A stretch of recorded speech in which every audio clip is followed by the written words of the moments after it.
할렐루야. 오늘 CTS 기독교 TV와 사단법인 행복한 출생 든든한 미래 그리고 33개의 아동 청소년 시니어 돌봄 교육업체와 기관들이 함께하는 돌봄교육 박람회와 세미나를 열게 하신 우리 하나님께 감사를 드리고 오늘 참석하신 여러분들 모두를 환영하고 축복합니다. 오늘 행사를 시작하기에 앞서서 먼저 감리교 기독교 대한감리회 본부 행정실장을 역임하셨고 현재 CTS 기독교 TV의 사목실장으로 사역하고 계시는 이용윤 목사님께서 기도해 주심으로써 오늘의 행사를 시작하겠습니다. 기도하겠습니다. 감사하시고 은혜로우신 하나님, 오늘 이 시대 속에 우리가 그리스도 안에 사랑 얻게 하셔서 구원받게 하시고 또 교회를 통하여 지역사회를 섬길 수 있도록 도와주시고 그 지역이 주님의 나라가 임하는 귀한 장소로 하나님의 거룩한 뜻이 함께 되어지기를 소망하는 당신의 귀한 교회들이 오늘 함께 모여 우리가 서로 의견을 나누고 또 배우고 또 미래를 향한 우리의 기도하는 마음으로 발걸음을 놓습니다. 이 모든 시간에 함께 해주셔서 세미나 발제하시는 모든 분들에게 지혜와 능력으로 함께 하시고 듣는 모든 이들이 이 시간에 하나님께서 주시는 지혜와 능력으로 미래를 열어갈 수 있도록 도와주시옵소서. 처음부터 끝까지 주님께서 주관하시고 우리들에게는 좋은 아름다운 미래를 여는 귀한 시간이 되도록 도와주시옵시기를 바라와 사랑하시는 예수님의 이름으로 간절히 기도 올리옵나이다. 아멘. 이어서 저희 CTS 기독교 TV의 최현탁 사장님 나오셔서 여러분들께 인사 말씀 해주시겠습니다. 안녕하세요. CTS 사장 최현탁 장로입니다. 지금 박람회 테이프 커팅 하시고 또 내빈들께서 부스들을 둘러보시는 관계로 제가 대신 세미나에 인사말을 드리도록 그렇게 하겠습니다. 한국교회와 CTS 기독교 TV 행복한 출생 든든한 미래가 함께하는 교회 돌봄 교육 박람회와 세미나를 열게 하신 하나님께 먼저 감사를 드립니다.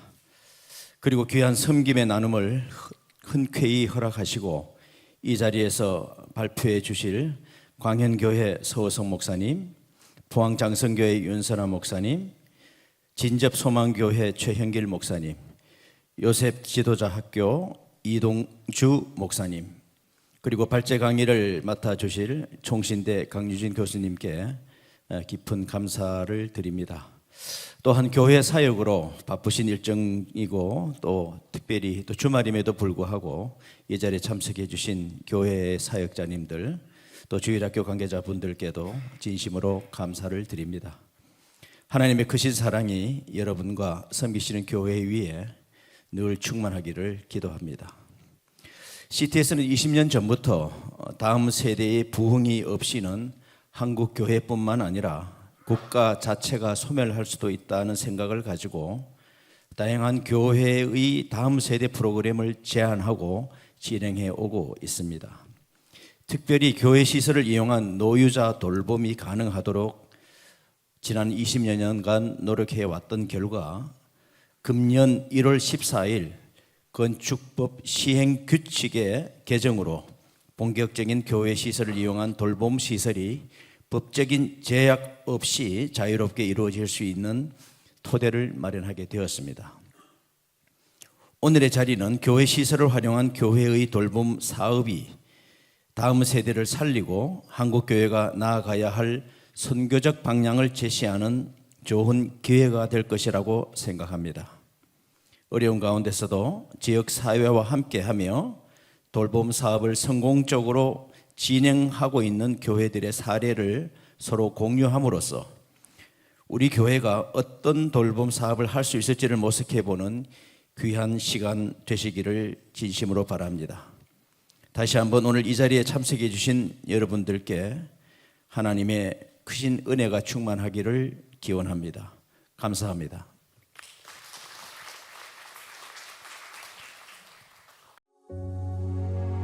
오늘날 우리 사회는 돌봄을 필요로 하는 아이들과 가족들로 가득합니다.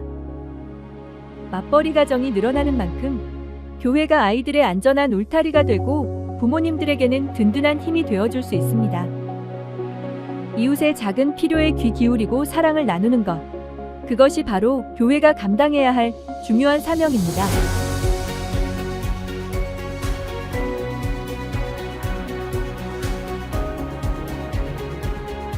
김포 두란노교회는 위급한 상황에 아이를 맡길 곳이 없는 부모들을 위해 응급 돌봄센터를 운영합니다. 이곳은 집처럼 편안하게 꾸며져 있어 아이들이 낯선 환경에서도 안정을 느낄 수 있습니다. 교회가 자녀 양육의 든든한 동반자가 되어주는 것입니다. 교회가 엄청난 공간들을 가지고 있잖아요. 공간들을 가지고 있는 걸 가지고 이 아이들이 언제든지 얼마든지 누구든지 아이들을 아무 때나 맡길 수 있는 그런 자리가 있었다면 사람들은 그 키우기가 쉽기 때문에 오히려 더 출산율이 더 높아질 수 있는데 이제 교회는 교회대로 적극적으로 아이들의 쉼터 놀이방이 돼야 된다고 생각합니다. 또 다른 사례로 행복한 교회는 지역 주민과의 꾸준한 관계 속에서 진짜 필요를 찾아냅니다. 인근 초등학교에 화재가 발생했을 때 갈 곳 없는 아이들을 위해 긴급 돌봄 프로그램을 운영했죠. 이는 단순히 공간을 제공하는 것을 넘어 지역사회의 아픔에 공감하고 함께하는 교회의 모습을 보여주었습니다. 사실은 교회가 주려고 준비하는 것들이 이웃들에게 필요하지는 않은 경우가 굉장히 많거든요. 마을의 필요를 좀 파악해야 된다. 근데 사실은 이 마을의 필요를 파악하려면 관계가 형성되어 있어야 된다. 그들하고 지속적인 관계가 있어야 뭘 필요로 하는지 알고 그리고 그 필요가 생겼을 때 재빠르게 그 필요를 채워줄 수 있어야 되는 것 같아요. 저출생 문제의 원인 중 하나로 육아와 돌봄을 꼽고 있습니다. 교회는 이웃의 필요에 먼저 손을 내밀고 귀를 기울일 수 있습니다. 지역사회의 돌봄 공백을 교회가 감당할 때 아이들의 삶이 변화되고 가정에 평안을 줄 수 있었습니다. 이처럼 작은 돌봄이 모여 교회가 지역사회에 없어서는 안 될 존재로 자리매김하게 됩니다. 교회의 돌봄은 곧 세상을 향한 복음의 아름다운 실천입니다.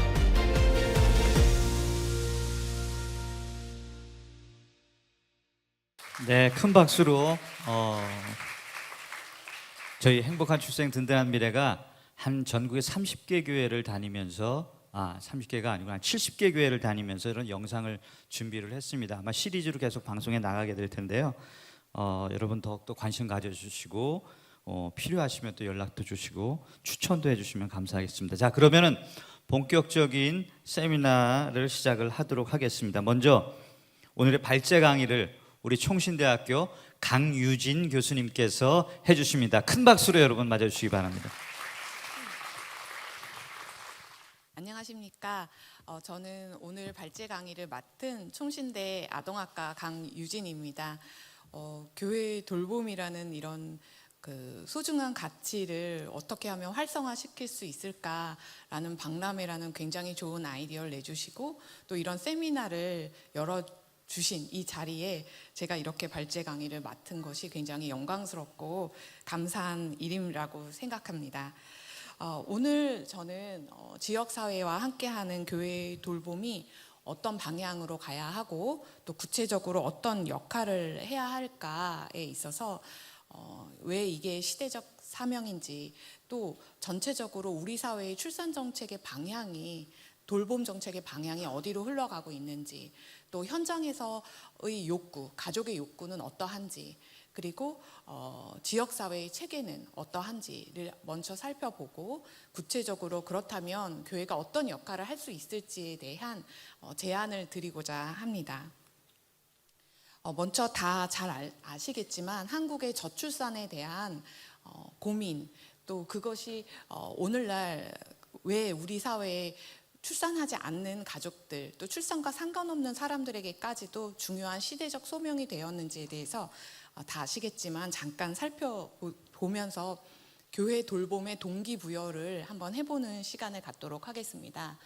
보시겠지만 저희 한국 사회는 기본적으로 전 세계적으로 가장 낮은 출산율을 보이고 있는데 그 출산율은 전반적으로 하락의 경향성이고 그 하락의 경향성은 사실 모든 세계적인 그 추세입니다. 그럼에도 불구하고 우리 사회는 대략 한 2017년부터 급격히 하락하는 모습을 보이다가 잠시 2024년에 이제 반등을 했습니다. 즉 출산율 0.72에서 살짝 오른 0.75로 잠깐 이제 반등을 가지고 과연 우리 사회가 이것을 어떻게 해석해야 되는가, 이 반등이 주는 메시지에 대한 관심이 깊어졌습니다.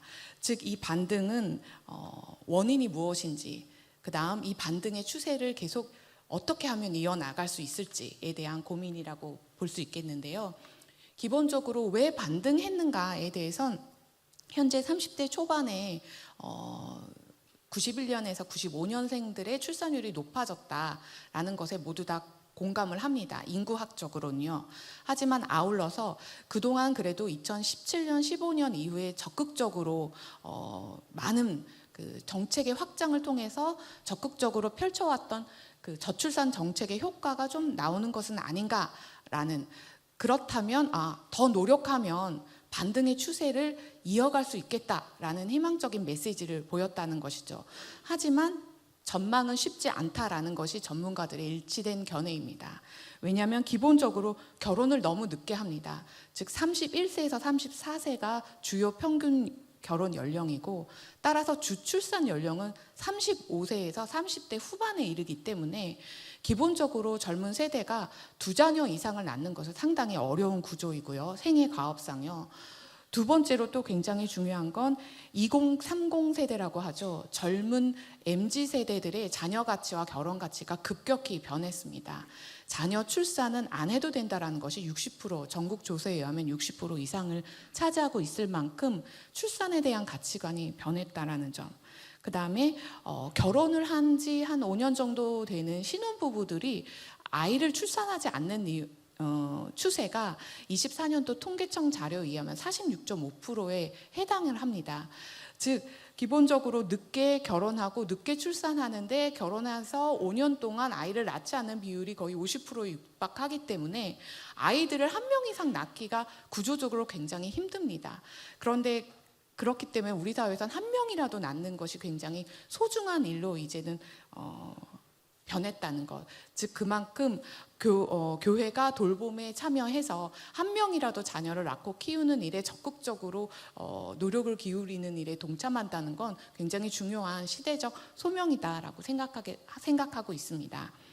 그렇다면 크게 한국 사회, 즉 우리 사회에서는 어떻게 돌봄, 출산 정책의 흐름이 변화하고 있는가? 기본적으로 2005년도가 중요한, 이제 아까 앞서 그래프였지만 출산율이 1명대 초반이 되는 시점부터 한국 사회가 굉장히 심각하게 이 문제를 인식하고 본격적으로 뛰어든 것이 2006년도, 즉 저출산 고령화 위원회라는 것을 만들고 기본 계획을 설립을 했는데요. 초창기에는 보시다시피 여성, 즉 여성들의 경제 활동을 돕고 보육, 모성 보호라는 어떤 아이 돌봄의 의미를 여성과 경제 활동을 하는 여성의 모성에 국한시킨 경향으로 출발을 했다면 2차, 3차, 4차를 거쳐서 어떻게 확대되고 있냐면 이제 결혼을 하지 않는 청년 세대들의 주거, 고용, 또 아울러서 여성의 문제가 아니라 또 남성의 휴직까지, 즉 이제 가장 최근에 이르는 어떤 변화의 방향을 요약하자면 사회적 책임성의 증가, 그것이 남자나 여자냐, 또 연령대가 꼭 자녀를 양육하는 가족이냐 그렇지 않느냐가 아니라 전체적인 삶의 질을 통합하는 방향으로 삶의 질의 증진과 돌봄을 동일시하면서 사회가 적극적인 책임성을 갖는 방향으로 변하고 있다라는 것이죠. 또 그런 맥락에서 교회의 돌봄이 또 중요하게 사회적인 이슈로 대두되었다라고 생각합니다. 그렇다면 현장에서 돌봄의 욕구는 어떻게 표출되고 있는가. 가장 최근에 어떤 전국 보육 실태 조사라거나 이제 이런 전국 자료들을 토대로 한번 제가 3가지로 요약을 해봤습니다. 첫 번째로 중요한 것은 역시 또 아까 잠깐 화면에서도 나왔지만 맞벌이 가정의 증가로 인해서 일과 가정이 양립하기 어렵다는 것. 즉 기본 계획 수립과 정책으로 인해서 육아휴직이라거나 가족 친화 정책을 활발히 펼침에도 불구하고 이용률은 상당히 낮습니다. 또한 아버지가 또 그 이용을 하는 경우는 더 낮고요. 게다가 여기에서 아까 또 참 그 영상 자료에서도 잠깐 났지만요. 이런 어떤 양육을 위한 휴직의 부분도 어려울 뿐 아니라 출퇴근 시간을 조정하기가 어려워서 양육에 대한 어떤 긴급 상황이라거나 이른 출근, 늦은 퇴근에 대한 대비도 상당히 어렵다. 즉 돌봄 부담을 완화시켜달라라는 욕구가 크다라는 측면이 존재했고요. 두 번째로는 역시 질 높은 프로그램이었습니다. 한국 사회는 흔히 자녀를 시장 가치로 본다라고 전문가들은 평가합니다. 그건 뭐냐? 아이를 낳고 키우는 즐거움은 기본이고 게다가 남들 부끄럽지 않게 자녀를 잘 키우고자 하는 마음이 굉장히 큰 것이 특히 어떤 유교적 가치관에 있는 동아시아 국가들, 일본과 한국이 특히 심한 부분인데요. 그렇기 때문에 돌봄의 질적 수준이라거나 교육 내용에 대한 관심이 상당히 많습니다. 따라서 돌봄에 있어서 어떻게 하면 다양한 내용을 통한 질 높은 교육을 제공하느냐에 대한 욕구가 상당히 컸다라는 것이고요. 세 번째로는 실제로 이용하는 시설과 희망하는 시설이 불일치했다라는 것입니다. 실제로 이용하는 시설은 사실 민간 시설이 많은 반면 희망하는 시설의 대부분은 국공립 어린이 시설을 희망하고 있었습니다. 그래서 지역사회마다 저출산을 심하게 겪기 때문에 사실 다양한 민간 보육시설들은 차고 넘치는 가운데서도 운영위원회를 통해서 보면 항상 지역 주민들이 돌봄 시설이 부족하다라는 굉장히 모순된 설문조사 결과들이 늘 나오는데 그 이유는 결국 신뢰할 만한 국공립 시설들을 얼마나 많이 짓느냐에 대한 욕구를 분출하는 것이었습니다. 즉 이렇게 3가지 돌봄 욕구들을 현장에서 어떻게 고려해야 하는가가 중요한 문제이고요. 그다음에 세 번째로는 그렇다면 현장에서 어떤 체계들이 존재하느냐. 아마 들어오시면서 자료집을 받으셨을 텐데요. 자료집을 상당히 잘 정리해 주셨어요. 그래서 그 자료집 보면 얼마나 다양한 돌봄 체계들이 현재 우리 주변에 있는가, 즉 국가 지원이냐, 지역자치단체나 여성가족 분야, 보건복지 분야, 교육 분야, 또 연령대가 영유아 대상이냐, 아니면 가족 모두를 대상하느냐, 아니면 0세에서 18세 아동 청소년을 모두 포함하느냐, 굉장히 다양한 전달 체계들이 존재한다라는 것을 보실 수 있으셨을 것입니다. 자, 그렇다면 그런 가운데 과연 교회는 어떤 방향으로 돌봄 체계를 진행해야 하며 그것에 있어서 가장 기본적으로 무엇을 고려해야 되고 어떤 체계적인 조직과 전략을 통해서 이제 접근을 해야 될 것인가의 부분인데요. 바로 이 표는 제가 수업 시간에도 학생들에게 어떤 돌봄과 관련된 서비스 체계에 있어서 기본적으로 뭐 돌봄 체계, 아동 돌봄이든 노인 돌봄이든 모든 복지 서비스 체계에 해당되는 구조입니다. 즉 기본적으로 교회도 지역사회의 일원이고 또 그런 돌봄이라는 현장에서의 돌봄 욕구를 충족하기 위해서는 보다 큰 구조를 이해하고 돌봄 서비스 제공의 보다 큰 구조를 이해하고 있어야 하는데요. 일단 먼저 현장에서의 돌봄 욕구를 충족시키는 데 있어서 중요한 것은 그 위에 더 큰 가치 체계가 결국 현장의 돌봄 욕구와 연결되어서 정책이 마련된다라는 측면이죠.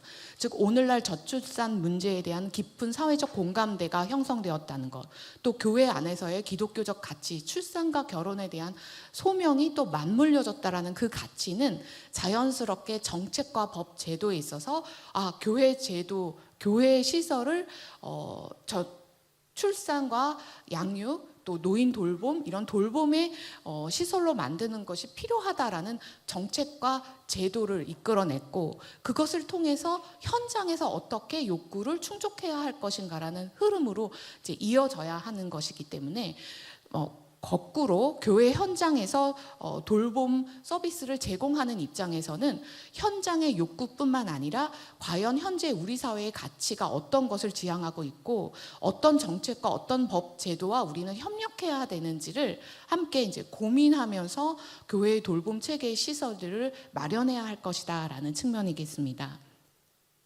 그렇다면 이런 것들을 다 종합해서 과연 구체적으로 교회는 어떤 방향으로 돌봄 체계를 구축해 가야 할 것인가? 돌봄은 사실상 지역사회 단위, 개별 가족과 개인, 좀 더 작은 단위가 굉장히 소중하고 유용하고 활용성 있는 그 돌봄 체계로서 유용성을 갖는다라고 보기 때문에 기본적으로 첫 번째 교회의 돌봄은 또 자료집에도 나왔고 영상에도 나왔지만 지역사회 돌봄 체계와 굉장히 협력을 유기적으로 만드는 것이 중요합니다. 특히 그 안에서 어떤 필요를 찾아내느냐, 어떤 사각지대를 찾아내느냐 굉장히 중요한데요. 제가 현장에서 이제 돌봄을 시설과 돌봄과 관련된 그 서비스 제공에 대한 부분을 보면 각 시군구마다 다 규정이 다양하기는 하지만 보통의 경우 그런 어떤 지역사회 체계가 아무리 많이 다 함께 돌봄센터도 있고 지역 어린이센터도 있고 아동센터도 있고 다양한 센터가 있어서 뭐 충분하지 않나라고 하지만 사실상 그렇지 않더라고요.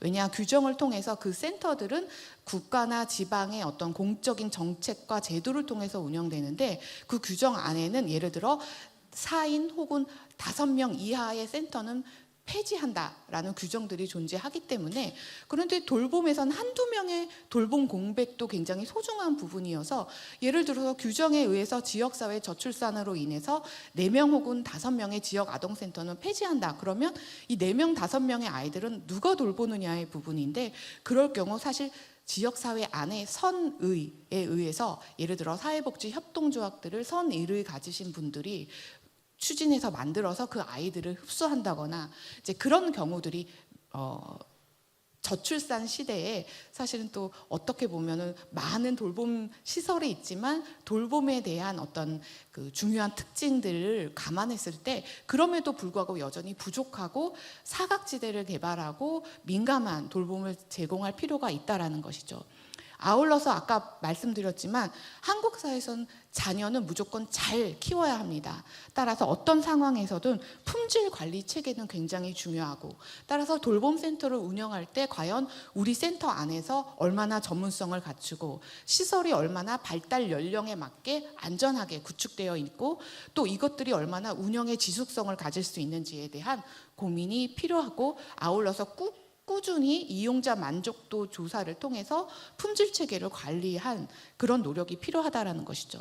마지막으로는 특히 교회 돌봄은 다른 지역 사회 체계들이 하기 어려운 미래 세대의 결혼과 가치, 그다음에 가족의 어떤 자녀 양육 지원에 대한 돌봄이 필요하다라고 생각합니다. 사실 전체적인 사회의 저출산 방향 자체도 단순히 부모 세대나 자녀 양육 세대에 국한되지 않고 굉장히 폭넓게 청년 세대에 더 나아가서는 이제 어떤 가족을 전체적으로 통합하는 가족 단위의 통합 서비스로 이제 진행이 될 예정인데요. 그것과 아울러서 교회도 역시 예를 들어 국가의 체계가 0세에서 6세라거나 아니면 늘봄학교처럼 초등학교 저학년을 대상으로 한다거나 라는 어떤 연령에 국한되지 않고 전체적으로 가족을 단위로 하는 미혼 청년 세대라거나 가족 단위의 프로그램들을 개발할 필요들이 있다라는 것이죠.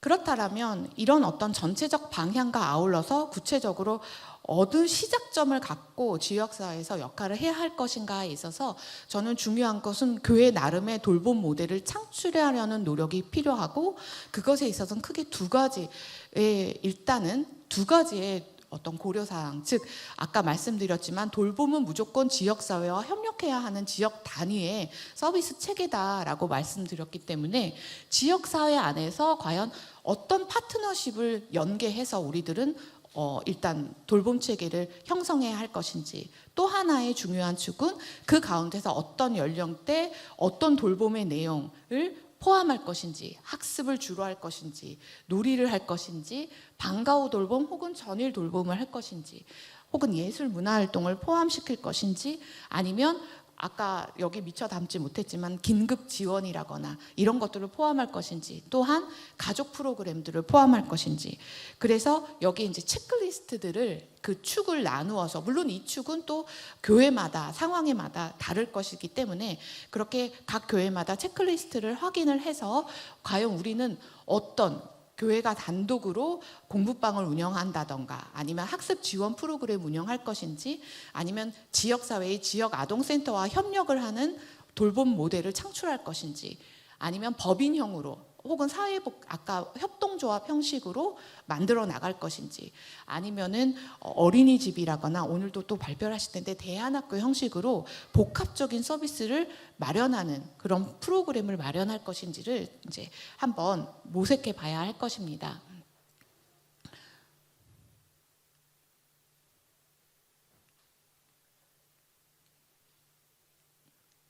제가 그렇다면 이제 이것을 토대로 어떻게 무엇을 준비해야 되는가, 이것을 정리해 보는 시간을 갖자면, 일단 아까도 말씀드렸지만 지역사회의 욕구를 잘 파악해서 어떻게 파트너십을 만들어서 돌봄 모델을 만들 것인지, 그 안에서 지역사회의 돌봄 사각지대의 욕구는 무엇이고 그래서 어떻게 돌봄 내용을 만들 것인지, 아울러서 그렇다면 우리 교회 안에 우리 센터를 만든다면 우리의 돌봄 환경은 어떨 것인지, 시설을 점검하고 또 운영 인력들을 어떻게 확보할 것인지에 대한 어떤 현실적 자원을 고려해야 하며, 아울러서 지속성과 책임성을 갖고 예산과 프로그램들을 어떻게 짤 것인지를 이제 만들어 가야 할 것인데, 여기서 굉장히 중요한 역할을 할 것은 저는 일종의 교회 돌봄 허브의 역할이라고 생각합니다.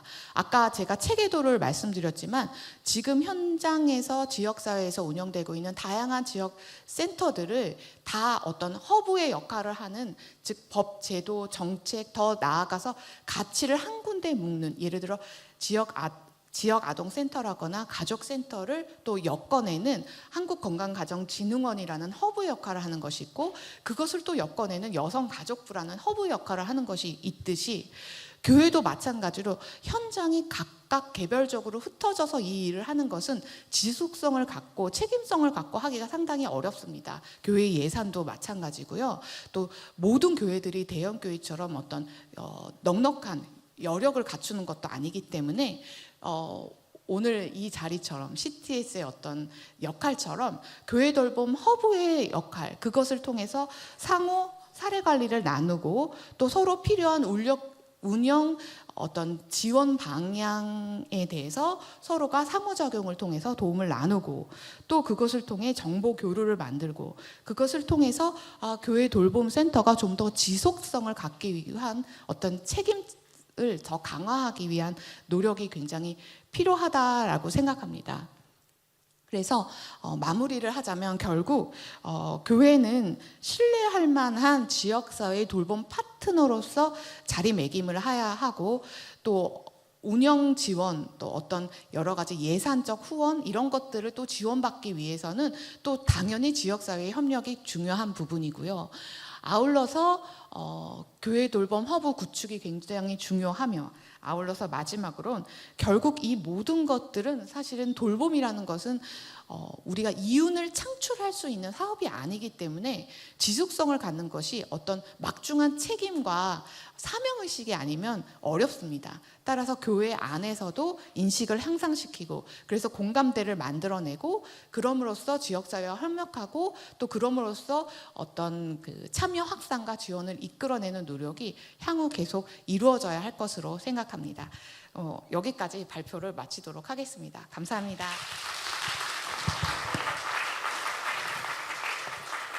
이어서 광양교회 소속 목사님 모시고 교회 사례 발표 듣도록 하겠습니다. 목사님 나오실 때 여러분 크게 박수로 환영해 주시기 바랍니다.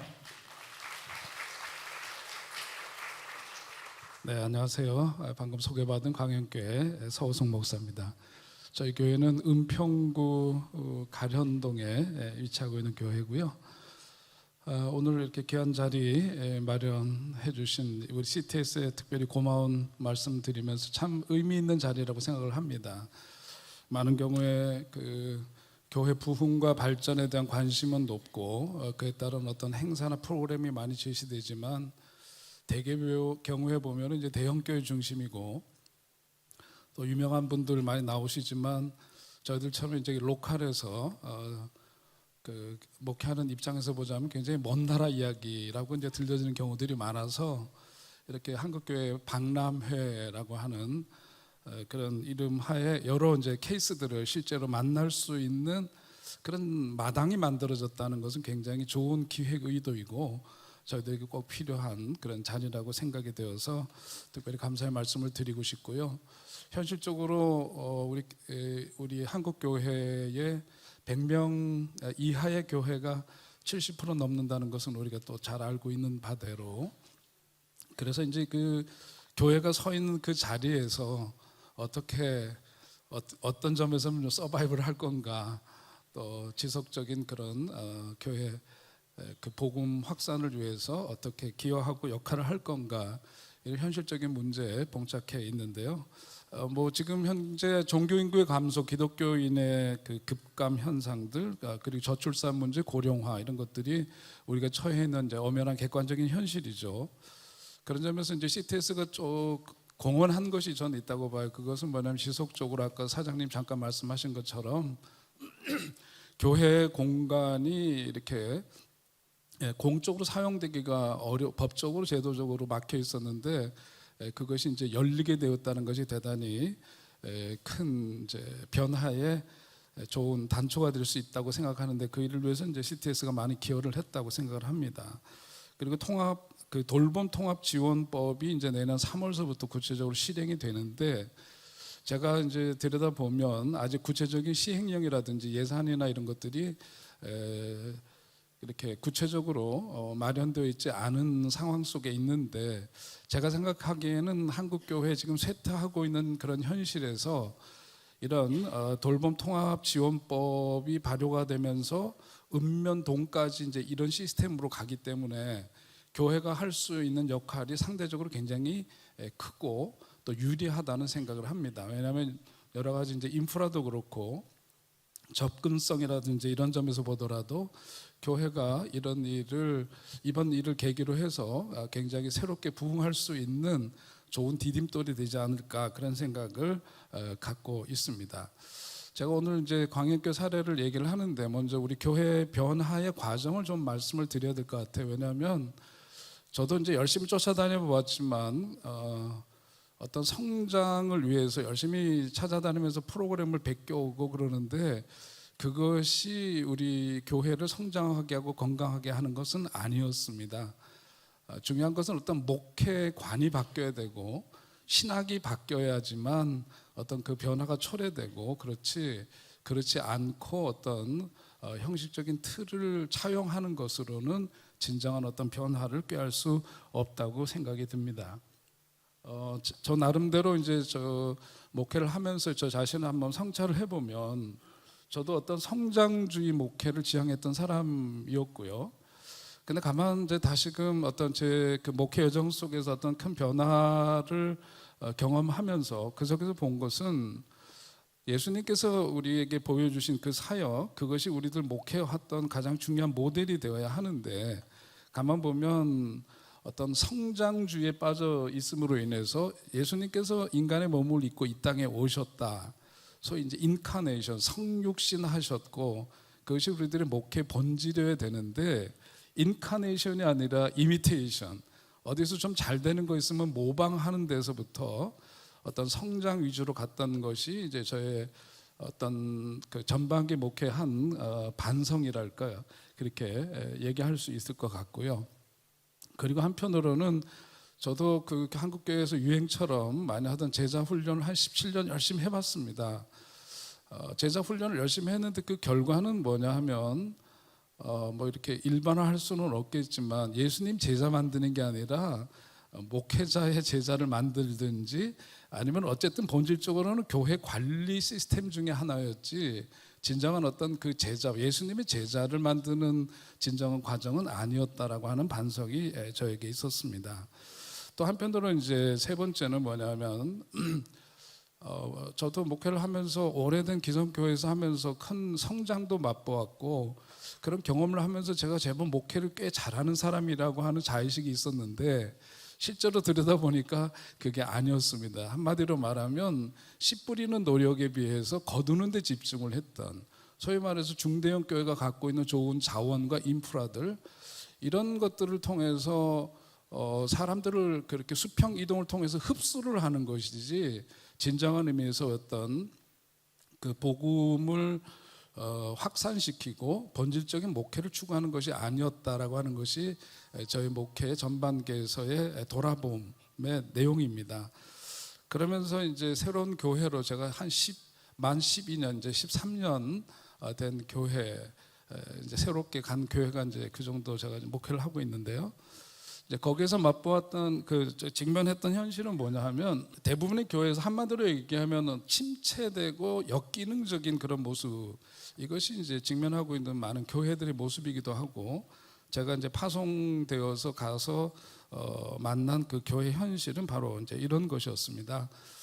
그런 가운데에서 새롭게 이제 제 나름대로 목회 후반기 전반전의 그 성장주의적인 그런 목회에서부터 본질적인 목회 변화를 추구하기 위해서 어떻게 해야 될 건가, 그러면서 갖게 된 이제 네 가지를 말씀을 드리면, 첫째는 뭐냐면 이렇게 메가철치를 지향하던 목회적 관점을 메타철치, 삶의 어떤 성도들 한 사람 한 사람의 개인의 삶의 변화를 추구하는 것으로의 어떤 그런 목회 변화, 그리고 땅끝 선교를 얘기를 하지만 그 땅끝이 항상 해외에 있는 해외 선교 중심으로 가던 그런 관점에서 교회가 서 있는 바로 그 지역 사회가 땅끝이라고 하는 그런 마음을 가지고, 사실은 그렇습니다. 지구는 둥글기 때문에 한 바퀴 삥 돌고 오면은 바로 그 우리 교회가 서 있는 현장이 땅끝일 수 있거든요. 그러니까 교회가 이 동네에서 인심을 못 얻고 동네에서 신뢰와 지지를 받지 않고 해외에서 무슨 건물을 짓고 뭐하고 이러는 것들이 어떤 점에서는 어떤 의미가 있을까, 저는 그런 점에서 철저하게 마을 중심, 교회가 서 있는 그 마을 중심의 마을 목회를 하겠다는 생각, 그리고 세 번째는 아까 말씀드린 그런 목회적 그 반성 속에서 씨 뿌리는 목회를 해야 되겠다. 결과와 열매는 하나님이 주시는 것이기 때문에 씨 뿌리는 일에 집중하는 것, 그리고 하나는 본질적인 목회를 추구한다는 것은 남들이 하는 거 흉내내는 어떤 그런 상투적인 목회 하지 않겠다 하는 것이 이제 제가 새롭게 후반기 목회를 시작하면서 갖게 된 그런 나름의 원칙이었습니다. 그러면서 제가 이제 섬기고 있는 광형교회, 거기서 이제 어떤 그 변화 추구를 통해서 여기까지 왔는가의 과정을 한번 좀 말씀을 드리면, 지금 먼저 사진 보시는 것처럼 이제 기존의 교회가 왼쪽에 있는 그런 모습이었습니다. 그리고 이제 오른쪽에 집이 보이는데 거기에 이제 아동센터가 있었고요, 청소년 센터가 있었고 사무실도 있고 이제 저런 교회였습니다. 그리고 이제 그 교회를 나중에 건축을 할 때 미래의 그 교회에 대한 소망을 비행기 종에 적어서 그 비행기로 날리고, 그러면서 이제 새로운 이제 그 모습으로 탈바꿈을 하게 되는데, 제가 이제 교회 건축을 이제 하게 된 것은 제가 정직한 내 자신에 대한 그 물음을 했던 것은 뭐냐면, 우리 아이들은 다 이미 성장했지만 내가 교회 한 권사라면, 그리고 우리 아이가 초등학교를 다니고 중학교를 다닌다면 우리 아이를 교회 기쁜 마음으로 보낼 수 있을까? 그리고 우리 아이들은 또 어떻게 생각할까? 이런 걸 생각하니까 어떤 그 환경적인 것들이 너무 열악하고, 사실 이제 본당이 지하실에 있는데 들어가면 좀 물비린내가 좀 나고 뭐 여러 가지 하여튼 환경이나 이런 것들이 이런 상태에서는 뭔가 그 아이들에게 적절한 환경을 제공하기 어렵다는 것은 자명한 일이었고, 저 자신에게도 참 그건 기쁜 일일 수 없는 그런 환경이었습니다. 이제 그러면서 가장 이제 그 파송을 받아서 그 다음에 이제 한 일이, 우선 이제 새로운 목회자를 만났기 때문에 우리 교인들하고 이렇게 이제 그 건축을 통해서 저런 이제 변화가 있었어요. 여기서 보면 가장 먼저는 어떤 그 교인들에게 있어서 거룩한 자화상의 회복이 필요하다고 생각합니다. 왜냐하면 이제 교회가 침체되어 있고 역기능적인 교회의 특징은 뭐냐면 교회를 다니면서 뭔가 좀 그 자기 교회에 대한 자부심 이런 것들이 있어야 되는데 이제 이런 것들이 좀 허약하죠. 처음 단계에서는. 그러니까 가장 먼저는 이제 목회자와 성도 간의 트러스트 빌드업, 일종의 신뢰가 형성이 되고 이러면서 그 어떤 그 라퍼 형성이라 그러죠. 상담에서 어떤 그런 친밀감, 신뢰감 이런 것들이 회복이 되고 우리 자신을 바라볼 때나 교회를 바라볼 때 내가 갖고 있는 고정된 시선이 아니라 하나님의 관점, 주님께서 어떤 눈과 시선으로 바라볼 건가 하는 것에 대한 관점의 변화가 필요했습니다. 이런 것이 이제 처음에 가서 이제 제가 갖고 있는 그 목회적인 생각에서의 시도였고요. 그리고 이제 그러면서 사역을 통해서 자신감을 회복하는데 어떻게 하느냐? 이것은 경험을 통해서 쌓여져야 되는데 좀 표현이 어떨지 모르지만 교인들이 함께 사역을 하면서 승리의 경험을 쌓아가는 경험이 참 중요하다고 여겨집니다. 그래서 이제 바자회를 하는데 목적이 있는 바자회를 하는 거죠. 물론 목적이 없는 바자회는 없겠습니다만은 통일 시대를 준비하면서 차세대의 어떤 그 배움과 또 열린 눈을 경험할 수 있는 그런 자리, 비전 트립을 한다든지 이런 것들을 제공하기 위해서 의미 있는 바자회를 해보자. 그래서 바자회를 했는데 그 이전에 바자회를 했을 때 수익금이 한 150만 원 정도 됐답니다. 근데 우리가 저런 이제 거룩한 뜻을 가지고 함께 힘을 모으니까 그때 그 수익금이 1,000만 원이 넘었어요. 좀 놀래주시고 그래 주시면 좋겠는데 그랬더니 이제 교인들 내면 속에서 뭐냐 우리 같은 교인들인데 뭐가 되네 이제 이런 분위기들이 있는 거죠. 자신감이 이제 생기기 시작하고 제가 이제 목회를 하면서 보면은요 우리 여기 이제 평신도 분들 많이 계시겠습니다만은 저희들이 어렵더라도 의미 있고 뜻깊은 일에는 지갑을 열게 되어 있습니다. 그러니까 우리 헌신이라는 것이 정말 그 오늘 내가 좀 그 힘들고 어렵더라도 의미 있고 보람 있고 하나님이 원하시는 일이라면은 기꺼이 우리는 헌신할 수 있는 그게 이제 우리 교인들이라고 생각을 합니다. 이제 이런 변화들을 경험을 하는 거죠. 그러면서 사역을 통해서 자신감을 회복하고 그러면서 어떤 거기에 더불어서 외적인 사역을 통해서의 승리의 경험으로 끝나면 안 되고 그것은 한편으로는 내적인 영적인 포만감이라고 할 수 있겠죠. 그런 어떤 영적인 공급, 내면에서의 내적인 경건을 격려하고 붙돋는 그런 일들 이런 것들이 이제 첫 번째 단계에서 어떤 변화라고 할 수 있겠습니다. 그러면서 이제 교인들하고 이제 목회자의 관계 속에서 이게 뭐냐면 항상 이제 일방적이거나 또 소통이 되지 않으면 힘을 모으기가 어렵지 않습니까? 근데 이제 저는 목회 수상을 통해서 두 가지 뜻에서 저걸 시작했는데 매주일마다 A4 용지로 그 한 페이지 3분의 1 정도의 분량을 억지로라도 씁니다. 그것은 저 자신을 위해서 목회적인 돌아봄을 위해서 쓰는 거고요. 한 주간의 저의 목회에 대한 리플렉션이에요. 돌아봄이고 또 한편으로는 목사가 무슨 생각을 갖고 있는지를 우리 교인들한테 전달하고 이해시킬 필요가 있고 그래서 이제 매주마다 글쟁이도 아니지만 억지로라도 이제 글을 쓰면서 목회 수상을 이제 매주일마다 주보에 싣는 겁니다.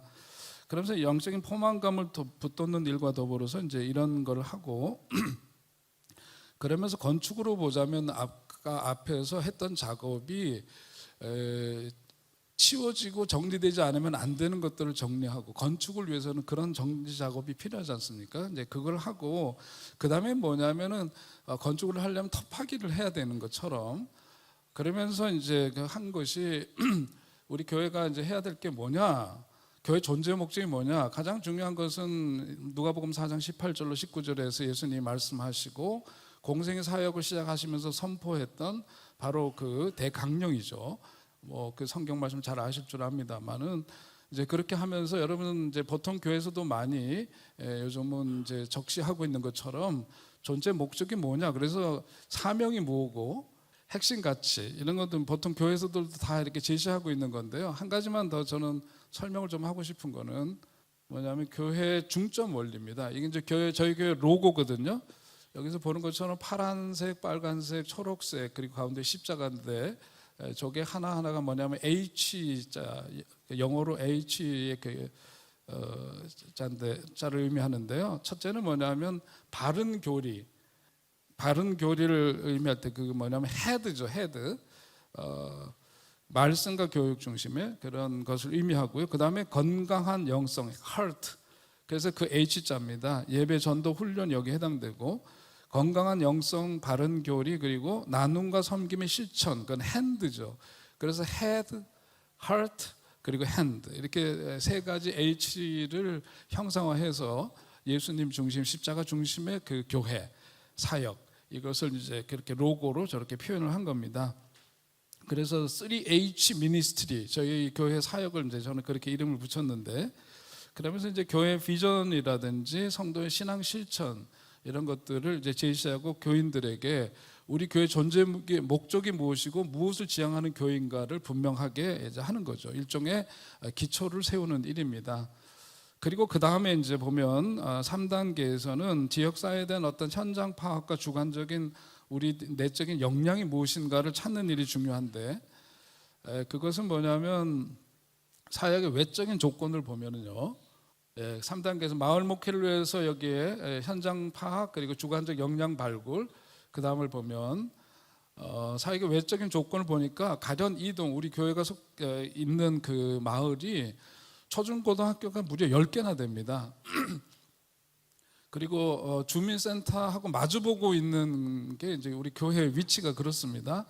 그리고 가만 보니까 이 가련 이동에 주민들은 밀집돼 있지만은 거기에 이제 주민들이 함께 모일 수 있는 공간이 부재한 거. 그것이 이제 그 마을의 외적인 조건 중에 하나였고요. 저희가 이제 그 지역 사회를 쭉 분석을 다 해봤어요. 은평 구민이 47만 2,600명 정도 되는데 거기에서 이제 가련 이동 주민이 27,820명이고 그 가운데서 이제 기초생활수급자가 984세대에 이르고 하여튼 이런 지역에 대한 객관적인 자료들을 보고 거기에서 우리 교회와 연관성 있는 객관적인 그런 조건이 무엇인가 하는 것을 본 거예요. 그리고 두 번째 그런 외적인 조건을 보면서 내적인 이제 조건은 내적인 조건은 뭐냐면 여기서 중요한 관점이 필요합니다. 그것은 뭐냐면 도시 선교를 할 때에 갖는 이론인데 많은 경우에는 뭐냐면 어떤 도시 빈민 지역이라든지 이런 데서 그 도시 선교를 할 때에 거기에서는 뭐냐면 니드 베이스 분석을 보통들 한다는 거죠. 무엇이 필요한가를 봐요. 근데 그것은 잘못된 분석 방법이라는 거예요. 왜냐하면 도시 빈민 지역에 가면 뭐도 없고 없는 거 투생인데 그 없는 거를 자꾸 찾아봐서 뭐 하느냐 말이죠. 중요한 것은 뭐냐면 에셋 베이스. 우리들이 지금 갖고 있는 게 뭐냐, 우리가 갖고 있는 자산이 무엇인가 그것을 이제 집중해서 보는 것이 더 중요하다라고 하는 겁니다.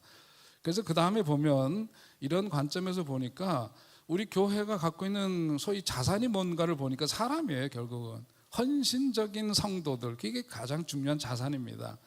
그리고 보니까 기존의 열악한 환경 속에서도 해내고 있는 지역 아동센터가 있었고요. 또 교회와 그 학교라든지 또 주민센터하고 이런 접근성이 좋은 곳 이것도 이제 우리들이 하나의 자산이라고 할 수 있겠죠. 이런 것을 이제 우리의 자산으로 여기면서 그 다음에 이제 단계에서는 4단계로 가면 이제 부흥의 문화를 만들어야 돼. 아까 얘기했던 것처럼 승리의 경험들이 쌓이고 그러면서 교회가 목적 지향적인 교회를 로 이렇게 가면서 예배를 통한 은혜 체험이라든지 사역을 통한 작은 성공의 기쁨을 축적한다든지 교회에 대한 자긍심을 높이는 일들 이런 일들을 이제 하고 부흥의 문화를 만드는 겁니다. 그러면서 우리가 바라고 원하는 교회가 아니라 수련회를 통해서 교회 비전을 공유한 것은 뭐냐면 하나님이 우리 교회를 향해서 갖고 계신 기대와 꿈이 무엇일까를 생각하는 거예요. 많은 경우에 저도 이제 전반기 목회에서는 내가 어떤 목회 철학을 가지고 이렇게 해보리라 그랬는데 목회 후반전에 들어서서는 제가 이렇게 해보겠다는 목회가 아니라 뭐냐면 그 우리가 서 있는 그 현장 속에서 무엇이 필요하고 하나님이 원하시는 것이 무엇이고 그것을 이제 찾는 겁니다. 현장 중심으로 사고를 전환하는 게 필요하죠. 그래서 수련회 동안 2박 3일 동안 우리 전 교인들이 모여가지고 하나님이 기대하시고 꿈꾸시는 교회는 어떤 교회일까? 성경에서 말씀하고 있는 말씀을 토대로 해서 교회의 본질적인 사명을 생각할 때 어떤 교회를 원하실까에 대한 이야기를 꿈을 펼치고 그 마음을 함께 모으는 일들을 한 거죠. 그것이 이제 교회 부흥의 어떤 새로운 그 터닝 포인트가 될 수 있었다고 생각을 합니다. 그러면서 이제 나름대로 거룩한 부담을 갖게 되죠. 왜냐하면 건축이라고 하는 게 그냥 건축이 아니라 이런 꿈과 소망을 담아내는 그릇이기 때문에 이것은 사실 참 쉬운 일이 아니에요. 그래서 저희들이 많은 교회들이 건축을 할 때 의결을 합니다. 전교인 100% 다 동의해가지고 건축을 하는 것이 보통 교회 모습인데 저희는 자유 토론을 하니까요. 45대 55인가로 교회를 새로 짓자는 쪽으로 55% 동의, 45% 반대. 그리고 제가 전에 있던 교회에서 함께 오셨던 분이 시내 모 은행, 대표적인 모 은행의 리스크 관리 책임자였습니다.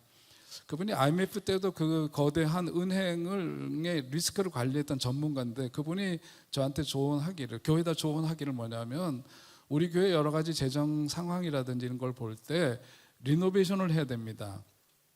새롭게 건축하는 건 안 됩니다. 재정적 부담이 너무 크고 그래서 10억 범위 내에서 해야지만 재정적 부담이 없고 리노베이션을 해서 추구하는 목회를 하는 게 좋겠습니다 하는 것이 전문가의 진단이었어요. 그런데 앞서서 말씀드린 꿈을 펼치고 하나님이 이 지역사회 속에서 바라는 어떤 그 모습을 갖추기 위해서는 그렇게 해서는 좀 어려웠어요. 그래서 자유 토론을 했음에도 불구하고 55대 45인데 저는 그렇게 제안을 했습니다. 우리가 자유롭게 얘기를 하되 민주주의 원칙에 따라서 결정되면 우리 교인들이 자신의 생각과 다르더라도 지지하고 함께 헌금하고 함께 그게 공동체다 그런 약속을 하고 그렇게 했는데 55대 45였지만은 성전 건축을 결의를 하게 됩니다. 그렇게 되니까 그 다음서부터 이제 엄청난 부담이 오겠죠. 근데 이제 참 너무 고마운 게 어느 집사님이 이런 고백을 했어요. 목사님, 제가 어려서부터 이 교회를 다녔는데 제가 아직 우리 집은 없지만 하나님의 집을 세우고 우리가 이러한 위대한 꿈을 가질 수 있다는 것이 너무 감사하고 그래서 저는 아직 내 집은 없지만 이 교회 건축을 위해서 작정을 하겠습니다. 그리고 1억을 작정을 했어요. 그분뿐만 아니라 여러 교회 중진들이 어렵지만 그런 그 헌신의 결단들을 합니다. 그리고 어느 이제 원로 장로님 가정에서는 노후에 이제 쓰실 계획이고 앞으로 이제 갖고 있는 땅이 수용이 되면은 이제 헌금을 하겠다는 전제하에서 20억을 약속을 하셨어요. 놀래주시기 바랍니다. 이게 참 어렵습니다. 돈. 전 앞에서 원론적인 얘기했지만요, 돈 없이 목회 못해요. 네, 현실이에요. 그래서 마을 목회도 뭐냐면 국가 지원이라든 여러 가지를 실현 가능한 형태로 만들어내지 않으면 뜬구름 잡는 얘기 갖고 목회 절대로 그냥 안 됩니다. 아무튼 그래서 교인들이 그래 아프게 헌금을 드린 거예요. 아프게 헌금을 드리면서 교인 수라든지 또 제가 갔을 때 뭐 이런저런 이유 때문에 재정이 거의 고갈된 상태였습니다만은 무모한 좋게 얘기하면 세상이 감당치 못할 이제 일을 이제 벌이게 된 겁니다. 자, 그러면서 이 건축에 대한 이런 이해가 필요하다고 봐요. 처음에는 뭐냐면 건축이 교회 건물이 세워지지만 그 이전에 우리 마음속에 성소가 세워져야 된다라고 하는 거예요. 교인들 마음 가운데 지성소가 세워지지 않으면 우리들이 어떤 그 껍데기 일에 몰두를 하게 되는 거죠. 그래서 마음의 성소가 세워져야 되고 건물이 세워지는 것만이 아니라 뭐가 세워지느냐, 이 과정을 통해서 하나님의 사람들이 세워지는 과정이다라고 하는 거고, 그리고 여기에 따른 거룩한 부담을 우리가 안고, 그래서 우리 교인 중에는 그랬습니다. 이것을 해야 될 건가 말아야 될 건가 그럴 때 그 토론 자리에서 어떤 분이 일어나서 이런 얘기를 했어요. 목사님, 우리도 사실 어렵습니다만은 우리가 지어야 될 이 짐을 우리 자녀 세대에 넘겨줄 수는 없습니다. 힘들더라도 우리 세대가 감당해야 합니다. 그런 이야기를 했습니다. 거룩한 부담을 스스로 안겠다라고 하는 교인들의 그런 결의가 있었던 거고요. 그러면서 이제 건축을 시작하게 되는데, 아까 말씀드린 것처럼 건축은 그릇입니다. 담는 비전, 목회 비전을 담는 그릇이에요. 하나님 원하시는 그 일을 수행하기 위한 도구일 뿐입니다. 그러니까 거기는 신학이 들어가고요. 건물 속엔 실용성과 아름다움, 경제성, 공공성, 상징성, 창의성 이런 것들이 담보되어야 하고, 한편으로는 지역사회 속에서 그 마을에서의 어떤 그 교회의 존재 목적을 생각할 때 개방성을 갖고 주민들과 공감과 소통의 어떤 그 루트가 마련되는 자리가 되지 않으면 안 된다라고 하는 겁니다. 그러면서 이제 그 연면적 962평의 공간이 이제 마련이 되는 거예요. 그럼 사진을 보시면 그 사진에서 이제 우리가 잠깐 볼 수 있는 것처럼, 이렇게 이제 공간이 되는데, 여러분 여기서 보시는 것처럼 여기는 이제 음악회를 할 수 있고 배드민턴이라든지 운동을 할 수 있는 다목적 공간으로 본당이 지어집니다. 그러니까 지금 여기서 보시면 이제 가련초등학교가 저 앞에 보이는 건물인데, 전교생들이 예를 들면 음악회를 공연을 보러 우리 교회 오면 1, 2학년, 3, 4학년, 5, 6학년 이렇게 해서 1교시, 2교시, 3교시 해가지고 우리 교회 와서, 우리 교회 음악 시스템이 무척 좋아요. 저는 1억 미만 7천만 원, 8천만 원짜리로 하자 그러니까 우리 건축위원장님이 한 번 하면 오래 쓰고 좋은 거 해야 합니다. 그래가지고 저게 다 빚인데 좋은 시스템을 했더니 오는 뮤지션마다 너무 좋다고 합니다. 그래서 아무튼 저렇게 잘 여러 가지 용도로 이렇게 활용이 되는 공간이 만들어지게 된 거죠.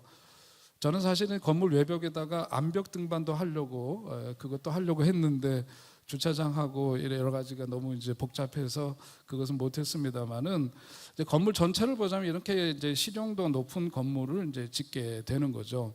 그래서 교육 사역으로는 주일이면 교회 학교하고 교인들의 이제 소그룹 활동이 이루어집니다. 그리고 주중에는 이제 어린이집, 지역아동센터, 청소년센터 이런 거가 이제 거기서 이루어지게 되죠. 여기서 최근의 사진들입니다. 우리 국가 유공자들 위한 마을 행사, 마을 총회 뭐 이런 거 다 우리 교회에서. 그러니까 지역 사회에서 우리 교회가 가령이동에서는 그냥 주민센터가 행정만 거기서 하지, 이 활동은 우리 교회, 그러니까 진짜 센터죠. 그런 센터 역할을 하고 있는 겁니다. 그래서 공간 활용으로 보자면, 그 다음에 이제 보시면은요, 주중에는 그런 센터가 운영이 되고 있고, 주말이면은 지역사회 어린이들을 위한 토요 무지개 학교, 이제 이런 외적인 아우리치 프로그램들이 이루어집니다. 이런 이제 다양한 모임 공간으로, 교육 공간으로, 그리고 주중에는 뭐냐면 이제 빈 공간에 아이들, 어린이집이나 지역아동센터, 청소년센터 아이들이 다양하게 어떤 액티비티를 하는 공간으로 이제 활용이 되고 있죠. 자, 그러면서 이제 문화사역의 측면에서 보자면은, 처음에 저희들이 그 이제 지역아동센터 오케스트라가 있었어요. 그것은 이제 베네수엘라의 엘 시스테마라고 있습니다. 거기에서 나온 배출된 그 대표적인 사람이 그 로스앤젤레스 필하모닉 그 오케스트라의 지휘자죠. 구스타프 두다멜이라고 하는 분, 아마 아시는 분 아실 텐데, 그런 분들이 다 이제 엘 시스테마라고 하는 도시 빈민들을, 청소년들을 대상으로 한 오케스트라를 통해서 이제 그런 출중한 사람이 배출이 되었는데, 저희 교회에서도 처음엔 그런 게 있었는데요. 나중에 이제 주빌리 청소년 오케스트라를 새로 구성을 합니다. 여기는 뭐냐면 일반 아이들을 포함해서 그 센터에 나오는 아이들만이 아니라, 왜냐하면 음악이라고 하는 것 자체가 모두에게 보편적인 함께 하모니를 이루는 일인데, 지역 아동센터 아이들끼리만 모아놓은 오케스트라는 뭐냐면 낙인 찍기가 돼요. 좀 어려운 아이들이 모여서 뭐 이렇게 하는 이제 이런 인식을 줄 수가 있어요. 그러니까 요즘은 이제 지역 아동센터의 구성원 자체가 경제적으로 어려운 아이들만 오는 게 아닙니다. 일반 아이들이 오고 그러는데, 아무튼 그래서 주빌리 청소년 오케스트라를 구성을 했는데, 이거가 처음엔 교회가 자국 역할을 하죠. 이것이 잉태되고 만들어져 가는데 돈을 투자를 합니다. 근데 카페를 만들어서 카페에서 그 발생되는 수익들을 다 그런 데다가 쏟아붓는 거예요. 그렇게 해서 운영을 하면서, 저도 우리 가련 이동의 지역사회보장협의체 위원이고, 우리 교인들 중에서는 주민자치위원회 여러 사람들이 들어가 있어요. 그래서 각 분과에서 활동들을 합니다. 그러면서 우리 오케스트라 단장을 맡고 있는 권사님이 주민자치위원회에서 이 분과를 또 책임 맡는 분이고, 그러면서 뭐냐면 주민들이 이 오케스트라를 섬기는 쪽으로 이렇게 조금씩 이렇게 인볼브를 시키는 거예요. 그래서 나중에 어떤 결과가 오느냐면 청소년 오케스트라 자체가 뭐냐면 우리 교회가 자궁 역할을 하고 연습도 토요일마다 우리 교회에서 하고 모든 운영이 그렇게 이루어지지만 단장은 우리 교인이지만 거기에서 일하는 스태프나 이런 분들은 주민자치위원들이 같이 와서 동네 일이 된 거예요. 그러면서 주민 사업으로 선정이 됩니다. 그러면 1년에 한 1,000만 원씩 지원을 받게 되거든요. 그럼 저희들이 거기 투자했던 돈을 다른 데 또 쓸 수가 있고, 이제 이런 식으로 해서 이번에도 이제 3년이 지나면 더 이상 못 해요. 그런데 1년 지나고 나서 이번에 또 다시 사업 선정이 됐는데, 그 전에 이제 1년 공백이 있었을 때 내년은 주민 사업에서 이것을 더 이상 이제 지원할 수가 없다. 3년이 지나서. 그러니까 그 마을에서 이곳저곳에서 이 오케스트라 운영비를 지원을 해왔는데 1년에 1,000만 원 주민 사업에서 따오는 그 예산이 그 지역에서 자발적으로 은행 지점에서도 오고 어디에서도 오고 그런데 우리 그 단장님 보고를 보니까 한 달 새에 1,200만 원인가 1,400만 원인가가 모금이 그냥 자원적으로 후원금이 들어온 거예요. 그래서 1년치 그런 그 활동비가 담보되는 그런 것들. 그게 다 뭐냐면 마을하고 친해지고 마을 사업으로 우리 교회의 깃발을 자꾸 내세우지 않고 이것이 우리들의 일이 되니까 이제 그런 점에서 여러 가지로 이제 좋은 선순환이 이루어지는 것을 보게 되는 거죠. 마을음악회, 주민합창단, 배드민턴 동호회 이런 것들이 이제 저 공간 속에서 계속해서 이루어집니다. 자, 그리고 이제 우리가 하고 있는 일이 이런 지역아동센터, 청소년센터, 어린이집뿐만 아니라 녹번 종합사회복지관을 어렵지만 재정적으로 지정 후원하는 이제 기관으로 사회복지재단 감리교 거기에서 이제 그 교회가 우리 교회가 이제 그 지정 기관으로 해서 그 일을 함께 하고요. 외국인 주민센터도 우리 교회가 이제 지정 후원 기관으로서 이제 함께 연대해서 사업을 합니다. 그러니까 오늘 이제 시간이 다 돼서 말씀을 드리면 끝으로 교회 크기라고 하는 것은 결국은 영향력의 크기라고 할 수 있고 이런 그 지역 사회 속에서 뿌리를 내리면서 이렇게 하면은 마을이 이런 사업들을 함께 지원하게 되고 이런 선순환이 이루어진다라고 하는 거죠. 그러면서 우리 교인들의 생각이 아직도 여전히 그 갚아야 될 대출금이 제법 있지만은 그러나 우리는 은행에다가 매월마다 대출금 갚는다고 생각하지 않습니다. 왜냐하면 우리가 코로나 팬데믹 때도 거의 뭐 밤 10시서부터 새벽 기도 시간을 제외하고는 온 공간이 늘 아이들 소리가 끊이지 않는 교회다 보니까 대출금을 갚는 게 아니라 뭐냐 우리는 선교비를 지출한다 하는 마인드를 갖고 우리 교인들이 헌신들을 하고 있습니다.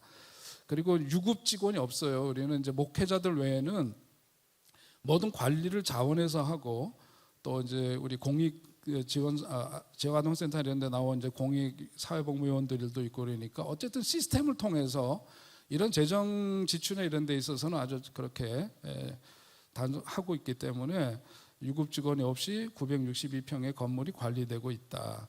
그러면서 저는 끝으로 여러 가지로 많은 도전이 있지만 교회야말로 여전히 세상을 구원할 소망이 있는 가장 귀한 곳이다. 그 말씀 드리고 싶습니다. 감사합니다.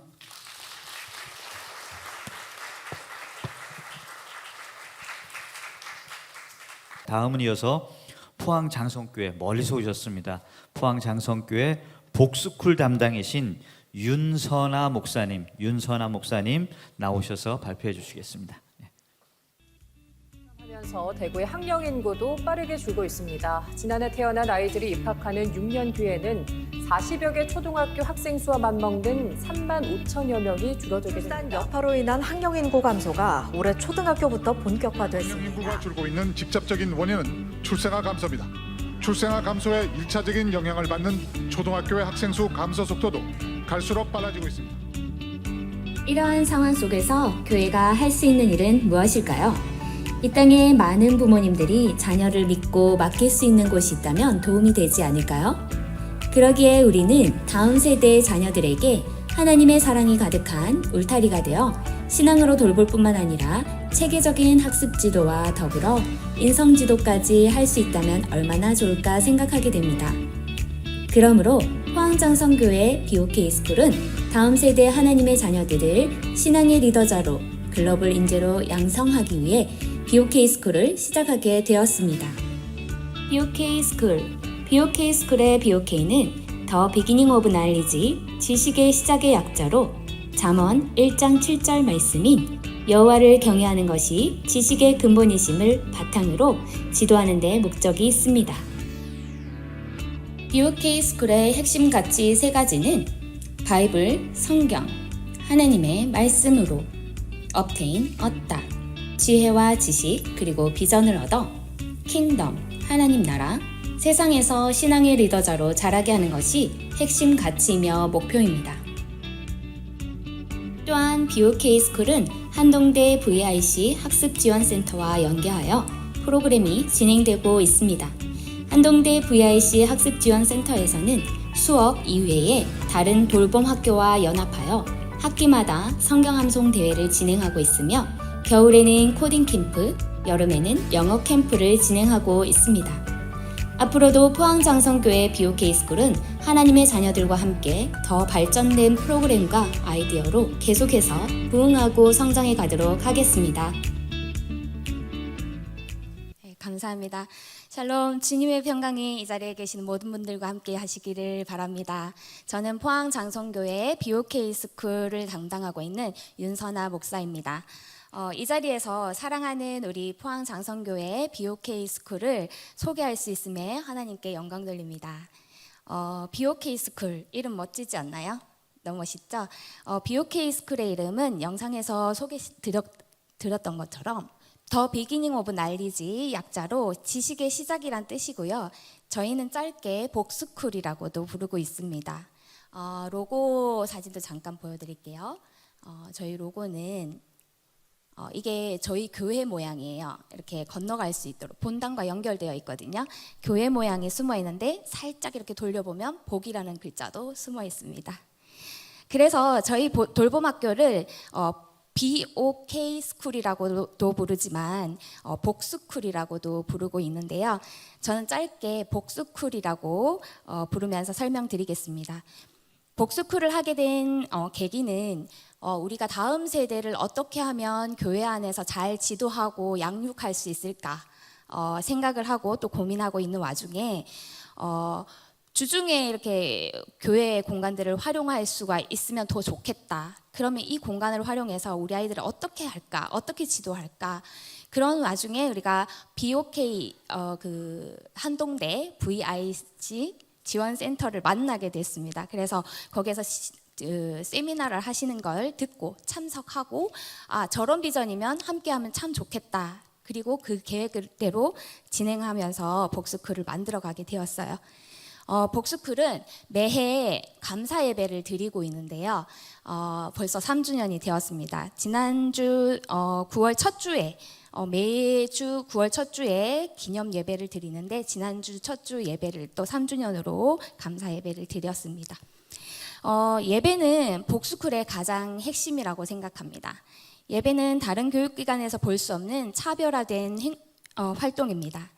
세상의 다른 어떤 교육들보다도 하나님의 나라와 그 가치를 먼저 일깨워 주는 것, 그리고 우리가 이 세상에 태어난 목적과 삶의 방향을 바로 정립해주고 또 하나님의 말씀과 그 말씀이 삶이 중심이 되어서 살아갈 수 있도록 훈련하는 곳이 복스쿨이 되어야 한다고 생각했습니다. 또 그것이 복스쿨이 존재하는 이유이며 의미이기도 합니다. 복스쿨의 본질은 여호와를 경외하는 것이 지식의 근본임을 가르치는 것입니다. 여호와께서 지식 그 자체이시기 때문이죠. 여호와를 경외하는 자가 되도록 하는 것이 가장 중요한 일이라고 생각해서 복스쿨은 가장 먼저 예배로 시작을 합니다. 그리고 어떻게 하면 좀 더 말씀을 생각하고 실천할 수 있도록 할 수 있을까 고민을 하다가 저희는 말씀 플래너를 자체적으로 이렇게 만들었어요. 여기 있는 내용은 하나님의 말씀을 읽고 말씀을 적고 그 다음에 말씀 속에 있는 의미들을 되새길 뿐만 아니라 말씀 속에서 하나님을 찾고 또 하나님처럼 또 예수님처럼 살아가기, 그리고 말씀과 연결해서 기도 제목 쓰기로 마무리할 수 있도록 만들었는데요. 요게 우리 이제 이번에 1학년 친구가 얼마 전에 초등학교 1학년 친구가 말씀 플래너 한 권을 다 적어서 학부모님 편에 보내드렸더니 어머님이 내용을 보시고 감동하셔서 제게 공유해 주신 내용입니다. 어린 친구가 쓴 것이지만 너무 기특해서 간단하게 소개해 드려보자면, 제가 멀리 있어서 글씨가 안 보이는데 잠깐 뒤로 볼게요. 오늘의 말씀, 육신을 따르는 자는 육신의 일을, 영을 따르는 자는 영의 일을 생각하나니 육신의 생각은 사망이요 영의 생각은 생명과 평안이니라. 말씀 속에서 예수님을 찾아보자 이렇게 얘기하면 영을 따르는 예수님이라고 적은 거고요. 예수님처럼 어떻게 살아갈까? 그러면 영을 따르며 살아가겠습니다. 기도 제목 뭐니? 영의 생각 많이 하면서 살아가게 해주세요. 이렇게 적은 거예요. 선생님이 평소에 이렇게 가르치는 말로 이야기를 하면 잔소리로 받아들이거나 한 귀로 흘려듣지만, 말씀을 듣고 나는 것은 아이들이 기억을 하고 또 실천하고 또 노력하려는 것을 보았습니다. 이렇게 적고 생활 속에서 실천하다 보면 스스로 하나님의 말씀을 생각하는 힘이 길러지고 또 말씀을 어떻게 실천해야 하는지 생각할 줄 아는 아이로 자랄 거라고 생각합니다. 다음은 복스쿨의 활동들을 몇 가지 소개하도록 하겠습니다. 복스쿨에는 가족 공동체가 있습니다. 이 사진은 창의 시간에 공원에 가서 작품 사진 만들기 미션 활동을 했던 사진인데요. 아무래도 아이들이 작품을 만들기는 조금 어려웠나 봐요. 너무 단조롭죠? 공동체 친구들은 한 팀당 6명에서 7명씩 3팀을 구성해서 나뉘어져 있고 각 팀마다 담당 교사가 있어요. 그리고 가족 공동체는 외부 활동 또는 창의 수업 시에 팀별 활동을 할 때 활용을 하고 있고요. 또한 한 팀의 구성원은 1학년에서 6학년까지 서로 가족과 같은 형, 누나, 동생이 되어주는 겁니다. 가장 높은 학년의 친구가 리더가 되어주고 나머지는 둘씩 짝을 지어주어서 서로를 돌볼 수 있도록 진행하고 있습니다. 우리 복스쿨에는 조금 독립적인 성격의 친구가 있어요. 좀 개인주의적인 친구가 있는데 그러다 보니까 좀 이기적이기도 해요. 그랬던 아이가 친구를 살펴주고 동생이 필요한 것이 무엇인지 이렇게 채워주고 하는 모습을 보고 선생님도 깜짝 놀랐지만, 어머님과 대화했을 때 어머님도 우리 아이가 너무 많이 달라졌어요 이렇게 얘기하시는 걸 들은 적이 있어서 너무 이 아이들이 성장하고 있구나라는 것을 느꼈던 기억이 나요. 복스쿨에는 정규 수업 외에는 또 창의 활동이 있는데요. 창의 활동에는 다양한 활동을 합니다. 제가 몇 가지 사진을 많이 올리지는 못했는데 축구장에 가서 아이들과 함께 신나게 야외에서 뛰어놀기도 하고, 그리고 미션 요리 대회 해서 아이들 각 팀별로 돈을 준다라기보다는 너희들이 하고 싶은 음식을 한번 결정해봐. 그럼 그에 맞는 어느 선 가지의 돈을 나눠주고 아이들이 마트에 가서 그 선 안에서 재료를 구입해서 서로 음식을 만들고 그걸 나누어 먹고 했던 요리 활동이 잘 기억에 남고요. 또 포항에는 죽도시장이 유명하죠. 그래서 죽도시장에 가서 엄마 심부름하기, 어머님들한테 미리 동의를 구해서 얼마 정도의 금액을 가지고 아이들이 자기 엄마의 심부름을 해서 올 수 있도록 그렇게 한다거나, 그리고 세계 지도를 살펴보면서 선교지를 정하고 그 나라에 대해서 찾아보면서 기도해주기, 또 성교육 특강이라던가 MBTI 상담 그룹 활동 이런 것들을 가지고 우리가 창의 활동을 다양하게 활용해서 하고 있습니다. 그 다음 요거는 간식 시간인데요. 간식 시간은 매일 다른 메뉴로 정성스럽게 준비해서 아이들과 나누고 있고, 매월 마지막 주에는 학부모님들이 아이들을 위해서 생일 잔치를 열어주시는데 평소에는 그냥 일반 베이커리 케이크로, 여름에는 또 아이스크림 케이크로 이렇게 사서 어머님들이 그렇게 챙겨주고 계십니다. 저기 그 사진에 보면은 과일이랑 치킨이 있는데 요거는 좀 특별한 날이었던 것 같아요. 어떤 친구 어머니가 아이의 생일이라고 특별히 저렇게 만들어 주셨어요. 다음은 포인트 제도입니다. 가족 공동체 활동은 포인트 제도와도 연관이 됩니다. 포인트는 학습 시간이나 태도, 성과 또는 돌봄학교에서의 규칙들을 잘 수행하거나 선생님들의 말씀을 잘 따라 주었을 때 주어지는 개인 점수인데요. 잘못했을 때는 마이너스가 되는 경우도 있습니다. 이렇게 매 시간마다 받은 스티커는 블록 포인트로 바꿔서 글씨 밑에 있는 선까지 4번을 딱 채우면 동그라미 스티커의 이름을 적어줍니다.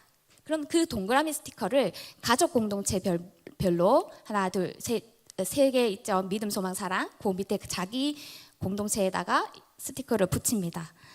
이 동그라미 스티커 한 장은 학기마다 어떤 활동을 하느냐에 따라서 가격이 달라지는데요. 현금으로 전환을 하면 동그라미 한 개당 5,000원에서 10,000원까지 환산시켜 줍니다. 이게 이제 가족 공동체의 그 팀의 재산이 되는 거죠. 얼마 전에는 이렇게 모았는 걸 6개월 동안 모았던 포인트를 현금화해서 아이들의 의견을 따라서 맥도날드에 가서 우리 햄버거를 같이 먹으러 갔었던 적도 있습니다. 하반기에는 선교 헌금 또는 불우이웃 돕기를 하기로 했습니다. 작년에도 선교 헌금을 했는데요. 금요기도회 때 아이들의 이름으로 헌금을 하니까 아이들이 너무나 좋아하는 거예요. 자기들의 이름으로 헌금을 할 수 있었다라는 게 행복했나 봐요. 네. 그리고 저희는 한동대 VIC 학습지원센터와 연계해서 진행하고 있는데요. 한동대 VIC 학습지원센터에서는 다양한 수업 자료를 제공해주고 있습니다. 한동대 VIC 학습지원센터에서 제공하고 있는 자료로는 예배, 독서토론, 그리고 영어, 수학, 코딩, 창의활동 이런 자료들을 제공하고 있고요. 그 외에는 교회마다 좀 더 보충해야 되는 학업 자료로 학업 자료가 있다면 교회에서 재량에 따라서 보충해서 또 진행을 하고 있습니다. 참고로 복스쿨에서는 VIC 제공 자료 이외에 추가해서 진행하고 있는 과목이 있는데 피아노, 미술, 사회, 과학, 한자 각 한 타임씩 이렇게 2타임 들어가는 것도 있고요. 이렇게 해서 학부모님들의 요청에 따라서 자체적으로 진행하고 있고 코딩 같은 경우에는 작년 겨울에는 4학년에서 6학년들이 ITQ 파워포인트 자격증도 딸 수 있도록 진행했습니다. 그리고 올해는 코딩 활용 능력 자격증을 따기 위해서 공부하고 있고 한자도 급수 시험을 준비하고 있습니다. 앞서 영상에서도 짧게 소개해드렸듯이 포항 지역에는 한동대 VIC 학습지원센터와 연결되어 있는 돌봄 학교들이 있는데요. 한 달에 한 번 줌으로 각 교회 대표들이 VIC 센터의 사업을 공유하기도 하고 또 각 교회들이 진행하고 있는 좋은 프로그램들은 또 나누면서 그렇게 소통하고 있고요. 각 교회 돌봄학교와 연합해서 진행하고 있는 것은 성경 암송대회 1년에 2번 학기별로 진행하고 있고 겨울에는 코딩 캠프, 여름에는 영어 캠프 이렇게 진행하였습니다. 캠프 때는 한동대 학생들이 가까이 있기 때문에 그분들이 오셔서 강사로 또는 교사로 진행해 주시는데 아이들이 너무 좋아하고 또 부모님들도 만족하고 있고요. 마지막으로 맨 마지막에 영상에서 우리 아이 하는 걸 보셨죠? 금요 기도회입니다. 복스쿨 어린이 기도회로 이제 금요일에는 자유로 참석을 하되 저녁을 제공하고 기도회 시작 전까지는 찬양 연습도 하고 놀이도 하고 자유 시간을 가질 수 있도록 하는데 아이들이 이 시간을 너무 좋아합니다. 처음에는 참석하는 게 너무 힘들어가지고 하기 싫어요 하던 친구들이 이제는 참석 못하는 것이 아쉽다고 할 정도로 기도회 참석을 좋아하고 있고요. 참석률이 좋아서 지금까지 아프거나 특별한 상황이 없는 한 전체 참석을 하고 있습니다. 얼마나 찬양을 열심히 하는지요. 어른들보다 더 뜨겁게 기도하고요. 찬양도 얼마나 뜨겁게 찬양을 하는지 어른들이 우리 아이들을 보면서 도전을 받습니다. 여기까지 학생들의 활동에 대해서 잠깐 말씀드렸고 어른들 활동에는 이제 교사 활동과 학부모 활동이 있죠. 근데 제가 교사 활동은 아무래도 선생님들이 모이면 뭘 하겠어요. 아이들을 위해서 기도하고 아이들에 대한 이야기를 나누면서 그 아이를 어떻게 지도하면 좋을까 이런 것들을 나누겠죠. 그런 이야기들을 나누고 또 기도회를 하고 있습니다. 제가 말씀드리고 싶은 것은 학부모 모임입니다. 학부모 모임은 학부모님들만 모여서 회의를 하시는데 복수쿨에 전반적으로 개선되었으면 하는 것이 있거나 복수쿨이 어떤 일을 했을 때 도움을 요청하면 적극적으로 도와주시는 그런 모임입니다. 매달 한 번씩 모여서 자체 회의 및 기도회를 하고 계시고 어머님들의 의견을 모아가지고 어머님 대표와 교사 대표가 만나서 의견을 공유하고 또 피드백 해주면서 또 피드백 받으면서 개선해야 될 것은 개선하고 또 어머님들의 도움이 필요하면 또 도움도 받으면서 그렇게 협력하고 있습니다. 학부모 대표가 계시니까 좋은 점은요. 아무래도 교사와 학부모 간에 좋은 중재자가 될 뿐 아니라 관계가 너무 좋아지는 것 같아요. 그래서 교사들이 어머님들의 니즈를 파악하게 되면 그거를 잘 해보려고 그렇게 어머님들의 요구를 채워드리고 싶어서 노력하게 되고요. 개선하려고 노력하게 되고 또 어머님들도 교사들의 상황을 잘 이해해 주시게 되면서 소통이 잘 되어서 좋은 것 같습니다. 그래서 이제 어머님들의 만족도가 참 높은 편이고요. 지금 학부모 대표님 어머님은 코딩 교사로 섬겨주고 계십니다. 물론 이제 전문가시니까 저희가 부탁을 했겠죠. 그러니까 아이들이 3명이 있거든요. 그 3아이를 다 복수쿨에 보내시면서 어머님은 교사로 또 이렇게 활동을 하는 그래서 여러 가지로 너무 좋은 관계 안에서 큰 힘이 되어주고 있습니다. 어머님들과 소통이 중요한 이유는 아무래도 어머님들의 입소문이죠. 소개로 연결되기 때문이니까요. 그래서 어머님들께 최대한 마음을 읽어드리고 또 우리 아이들을 사랑으로 돌봐주려는 노력이 아무래도 잘 전해지는 것 같습니다. 복수쿨에 대해서 더 많이 자랑하고 싶고 또 그동안에 해왔던 많은 것들을 다 나누고 싶지만은 그렇게 나누지는 못하지만 다음 세대 아이들에게 이만한 교육 프로그램은 없다고 생각합니다. 수학을 포기했던 아이가 수학을 좋아하게 되고 영어를 어려워하던 아이들이 꾸준히 하면서 어려움을 극복하다 보니까 또 영어를 하게 되고 그런 모습을 보면서 우리 복수쿨에 아이를 보내주시는 부모님들은 무엇보다 이 아이들이 세상이 아닌 교회 안에서 성장할 수 있는 것이 축복이라고 만날 때마다 감사해 하시는데요. 여기 계시는 분들 중에는 교회 안에서 어떻게 하면 다음 세대를 세워갈 수 있을까 고민하시고 또 관심 갖고 지켜보시는 분들도 있으리라 생각합니다. 공부가 힘든 아이, 관계가 힘든 아이, ADHD라든지 또 개인적인 어려움으로 힘들어하는 친구들 이곳에 와서 사랑을 많이 받을 수 있도록 저희들이 항상 기도하면서 노력하고 있고요. 이 아이들이 조금씩 변화되고 달라져가는 모습을 보면서 하나님께 감사하며 때로는 놀랍기도 하고 감동하면서 사역을 하고 있습니다. 여러분들도 이런 행복과 감사가 있는 사역에 도전하시기를 해보시기를 바랍니다. 네, 그렇게 마무리하도록 하겠습니다. 감사합니다. 다음은요 마지막 순서인데요. 요셉 지도자 학교 그리고 백옷 큰나무교회 부목사님이신 이동주 목사님 나오셔서 사례 발표해 주시겠습니다. 큰 박수로 맞아주시기 바랍니다. 네, 안녕하십니까. 큰나무교회 이동주 부목사라고 합니다. 요셉 지도자 학교 교장을 맡고 있고요. 제가 나이가 조금 어려 보이지 않나요? 교장하기에는 좀 이른 그런 나이고 선생님을 해야 될 것 같은데 어쩌다 보니까 교장이 됐습니다. 네, 제가 뭐 원해서 된 건 아니고요. 저희 교회 담임 목사님의 이제 명령하에 지어라, 학교를 세워라. 그러니까 이제 부목사 입장에서는 알겠습니다. 어떻게 해서든지 이뤄내야죠. 네, 그래서 시작을 하게 됐고 사실 저희 담임 목사님이 저희 아버지입니다. 네, 그래서 제가 첫째인데요. 시키는데 이거 어쩔 수 없이 이제 해야죠. 네. 또 아까 잠깐 학력 소개가 나왔는데 제가 정확한 그냥 기본 딱 기본 신학교를 나와서 침례 신학교를 나와서 백석 대학원으로 가서 딱 그거밖에 안 했어요. 제가 요거를 이렇게 말씀드리는 이유는 저같이 이렇게 딱 기본만 이렇게 한 사람들도 학교를 운영할 수 있다. 저는 대안학교를 다녀본 적도 없고요. 대안학교 다니는 친구들만 만나서 얘기 들었고 신학교에서도 대학원 공부만 했지 신학교 공부만 했지 기독교 교육에 대해서는 그냥 비전공자로서 그냥 전공 수업 몇 번 따라 듣고, 그다음에 신학교에서 해주시는 강의들 있으면 쫓아서 몇 번 들은 정도로밖에 안 되는데, 그럼에도 불구하고 이제 이런 학교에 대한 운영들을 해 나가고 있기 때문에 저보다 더 많은 이렇게 학업과 또 지식들이 있으신 여러분들은 충분히 하실 수 있다, 이런 도전을 좀 드리고 싶고요. 여기 앞에 보이는 사진들이 저희 학교 선교원, 그다음에 초등학교 과정을 받고 있는 영어 학교 친구들, 그다음에 중고등반 친구들 이렇게 있습니다.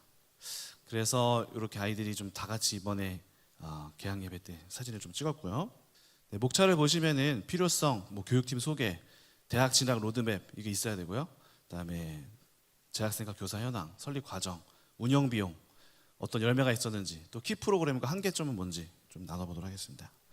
학교는 어쨌든 저희도 필요성에 의해서 세워졌어요. 네, 저희 교회에서 대안학교를 좀 운영하다 보니까 하기 전에도 아이들이 세상에서 이렇게 일주일 중에 5일은 학교, 일반 학교 다니면서 이제 주일 딱 하루 정도, 그 중에서도 아이들 예배 드리는 시간 1시간, 그때 아이들 예배 이렇게 잘 못 드리잖아요. 그러니까 일주일에 한 번 영적인 하나님의 말씀을 전하는 거 가지고는 변화가 쉽지 않습니다. 그 중에서도 선택받은 아이들, 좀 하나님 앞에 이렇게 은혜를 받은 친구들이 나올 뿐이고, 사역적으로는 매일 평일 사역이 되지 않기 때문에 변화되는 게 많지 않더라고요. 그래서 늘 평일 사역에 대하여서 저도 청소년 사역을 할 때는 필요성을 느끼고 있었는데, 학교가 세워졌다는 것은 굉장히 중요한 사역의 중요한 장소로서 아이들을 매일 만나고 매일 예배드리고 아이들의 상태를 계속해서 체크해 나가면서 하나님께 인도할 수 있는 굉장히 좋은 사역의 환경입니다. 그래서 예전에 CTS에서도 1교회 1학교 운동을 이렇게 추진하면서 슬로건으로 갖고 했었잖아요. 저는 그 슬로건이 너무너무 필요하고 중요한, 저에게도 이 학교를 시작하는 데 중요한 도전이 되었던 슬로건이었고요. 우리나라에 선교사님들이 와서 교회를 지었을 때도 학교를 시작하셨단 말이죠. 그런 것처럼 교회 안에는 늘 학교가 있었다라는 것들을 보게 되었고, 또 말씀을 보면 하나님께서 늘 가르치라고 했는데 유대인 교육은 가정에서 이런 가르침이 되잖아요. 근데 우리 한국 문화는 좀 다르기 때문에 어쨌든 우리는 학교라는 곳을 세워서 기독교적인 생각을, 사상을 베이스로 깔고 가르쳐야 되고요. 일반 학교들은 무신론의 베이스를 해서 학교 교육을 가르치기 때문에 어찌됐든 간에 하나님 없는 삶을 살아가게 됩니다. 기독교인들의 자녀들일지라도 일반 학교를 나오게 되면 자연스럽게 무신론 베이스로 하나님이 없는 삶을 살아가게 돼 있어요. 오일을 그렇게 하고 살아갑니다. 그래서 그 여러 가지 영적인 니즈와 또 교육적인 니즈 여러 가지로 시작을 하게 되었고요. 저희는 어떻게 운영하고 있냐면은 선교원, 그다음에 SOTA, 우리 CTS에서 운영하고 있는 학교가 SOTA 영어 학교를 운영하고 있거든요. 영어 학교, 그다음에 LDR 리더십 중고등학교랑 플러스 방과후 학교를 교육을 하고 있어요. 저 선교원은 학교가 세워지기 전에 제 아내가 어린이집 원장 그 수료 자격증까지 오랜 시간을 활동을 했거든요. 그래서 학교가 세워지기 전에 이제 교회에서 비어 있는 실들을 인테리어를 조금 해서 충분하진 않지만은 최소한의 여건만 맞춰서 시작을 했어요. 그래서 먼저 선교원이 저희 아내가 이제 주도를 해서 시작을 했고, 그 과정 중에 중고등학교가 먼저 생겨났습니다. 그래서 중고등학교가 세븐파워 교육이라고 하는, 여러분 혹시 아실지 모르겠습니다. 책 중에 최하진 박사님이라고 계시는데 세븐파워 교육이라는 책을 쓰신 분이 있어요. 근데 이분이 중국에 있는 만방국제학교를 세우신 분인데 나중에 책 한번 꼭 읽어보세요. 네, 이분이 세우신 학교가 굉장히 훌륭한 인재들을 많이 배출한 학교입니다. 국제학교인데요. 그분의 책을 읽고 제가 이제 담임 목사님의 명령을 따라서 하게 됐고요. SOTA 영어 학교는 중고등학교는 중학생부터 고등학교까지 있는 그 청소년 학교고요.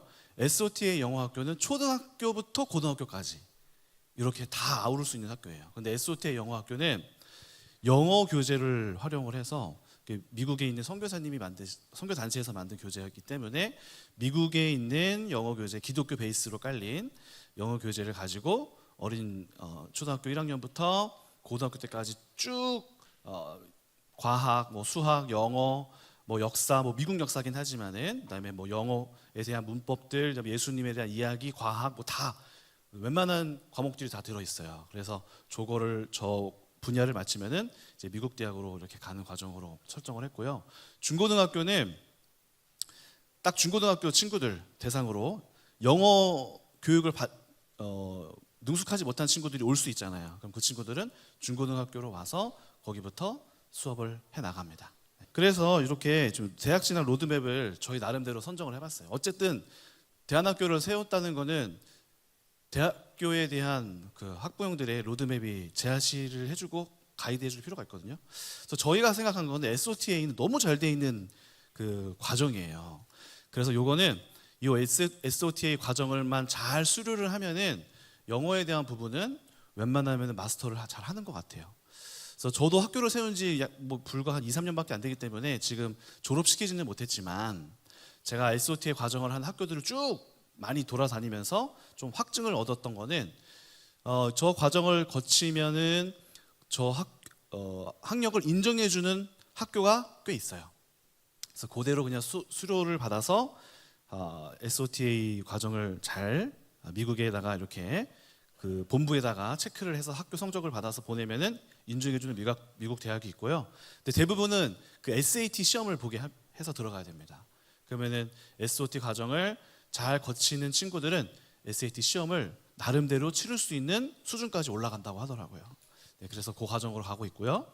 그 다음에 중고등반 애들, 중등부 애들부터 들어온 친구들이 있어요. 이 친구들은 영어 바로 교재를 들어갈 수가 없기 때문에 이 친구들은 국내 대학을 진학을 합니다. 그런데 대안학교에 오는 친구들이 저희 학교도 신생학교이기 때문에 뭐 뛰어난 그런 뭐 능력이 없어요. 그렇기 때문에 대부분의 친구들은 공부를 잘 못하는 친구들이 와요. 그래서 이 친구들을 어떻게 대학을 보낼 수 있을까 찾아보니까 검정고시를 점수를 높게 맞춰주면은 내신이 3등급에서 4등급까지 나오더라고요. 그러면은 그거랑 최저 6점 정도 하면은 최저 3 과목 2개에서 3등급 맞춰준다든지 최저 7을 맞춰라 하면은 3등급 4등급을 맞춰주면은 검정고시 특별 전형의 대학교들이 많이 있거든요. 그러면은 이제 홈페이지도 있습니다. 검정고시로 대학 가기 홈페이지가 있어요. 그러면은 지금 벌써 학교들 검정고시 어떤 분야에서 어떻게 몇 명 뽑는다, 어느 과가 열려 있다가 다 나와 있어요. 벌써. 그래서 거기를 들어가서 아이들이랑 지금부터 상담을 진행하고 있어요.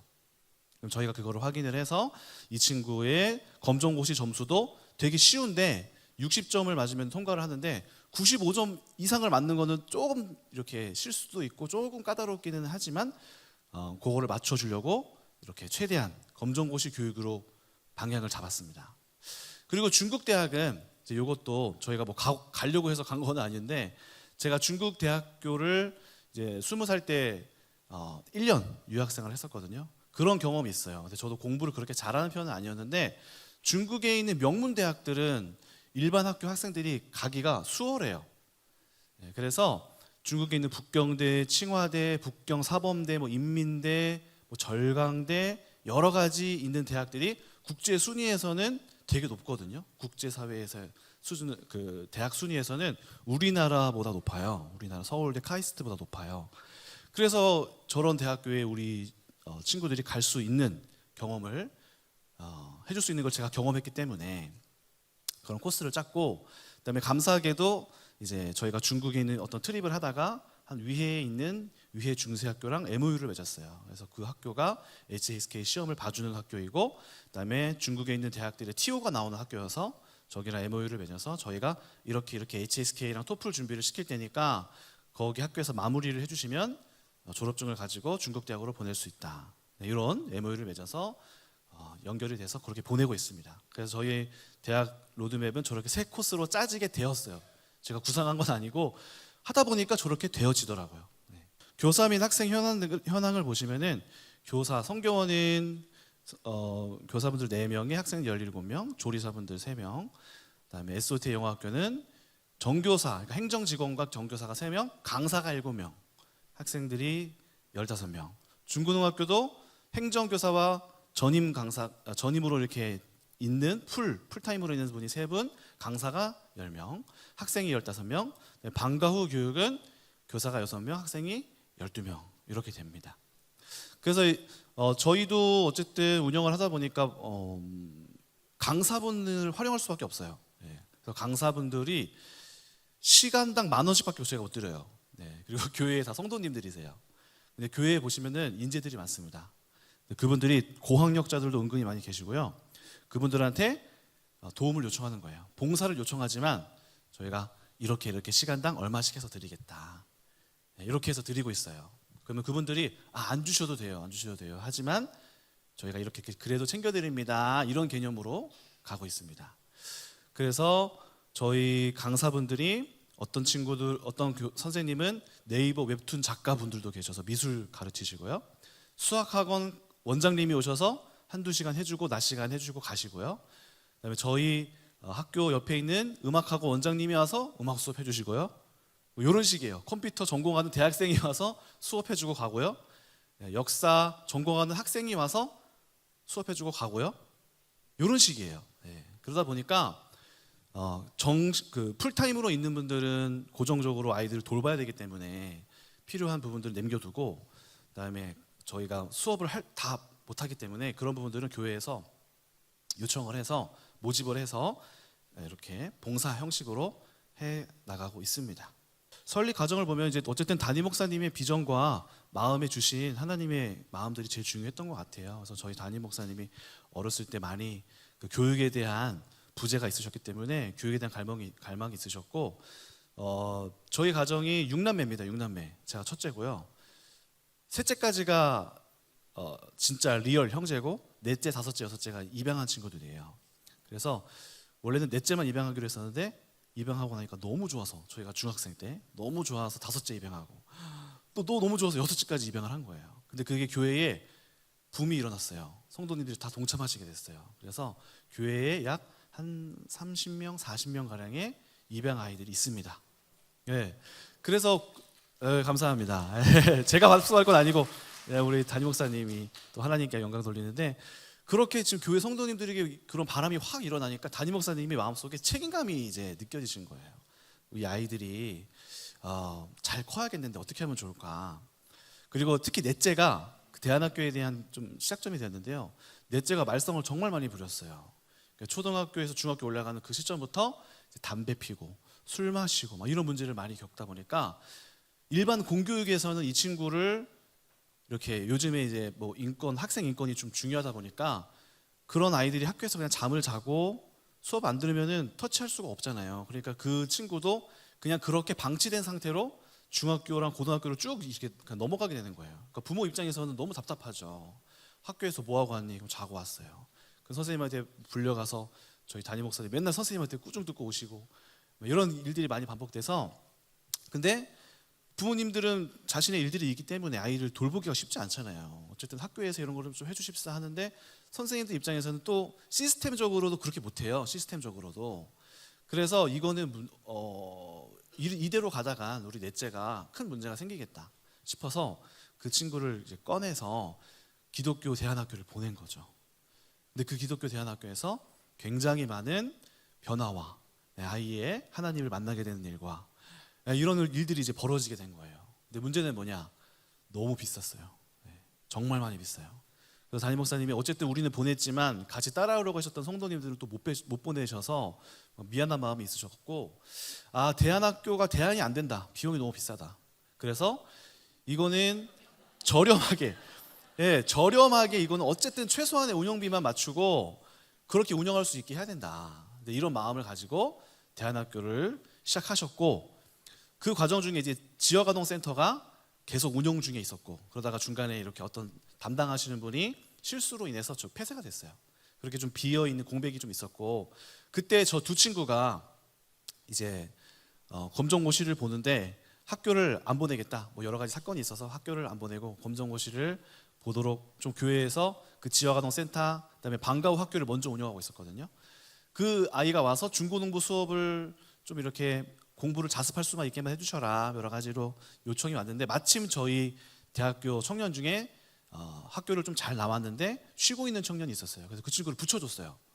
그래서 그 친구가 이제 과외식으로 하면서 전 과목을 가르치기 시작하면서 얘네들을 좀 공식적으로 이렇게 챙겨줘야겠다. 그다음에 이동주 목사가 담당해라 이런 명령과 함께 그다음에 저에게 이제 미션이 떨어진 거죠. 학교를 세워라. 근데 저는 아무것도 모르니까 굉장히 난감했어요.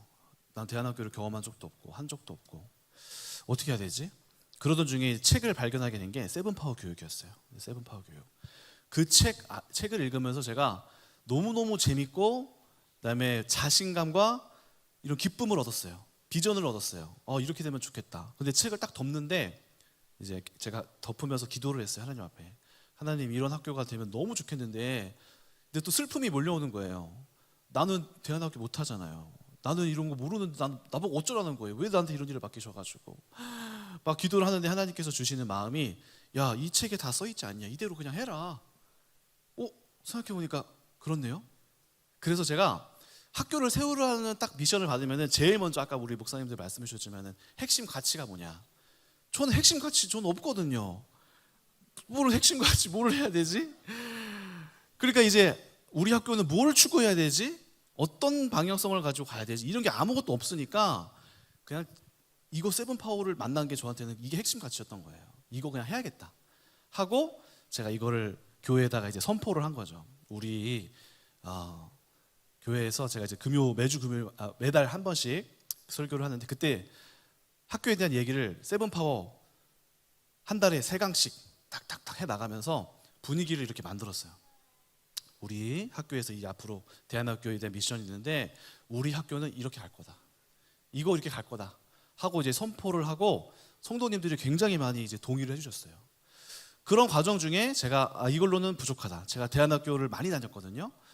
제주도도 가고요, 두레 학교도 가고요, 소명 학교도 가고 분당도 가고 다 다니면서 대전도 가고 내려가면서 제가 이제 알아봤었어요. 근데 그분들을 만나도 크게 한계가 있어요. 한계. 그분들은 적극적으로 알려주시지만은 결국에는 제가 해야 됐고 그러면서 세븐파워 교육을 만났고 근데 어쨌든 이 중국에 가서 저 대안학교를 내가 이 컨셉으로 가려면은 저분을 만나야겠다 하는데 안 만나주세요. 저분이 이메일을 보내도 안 받으세요.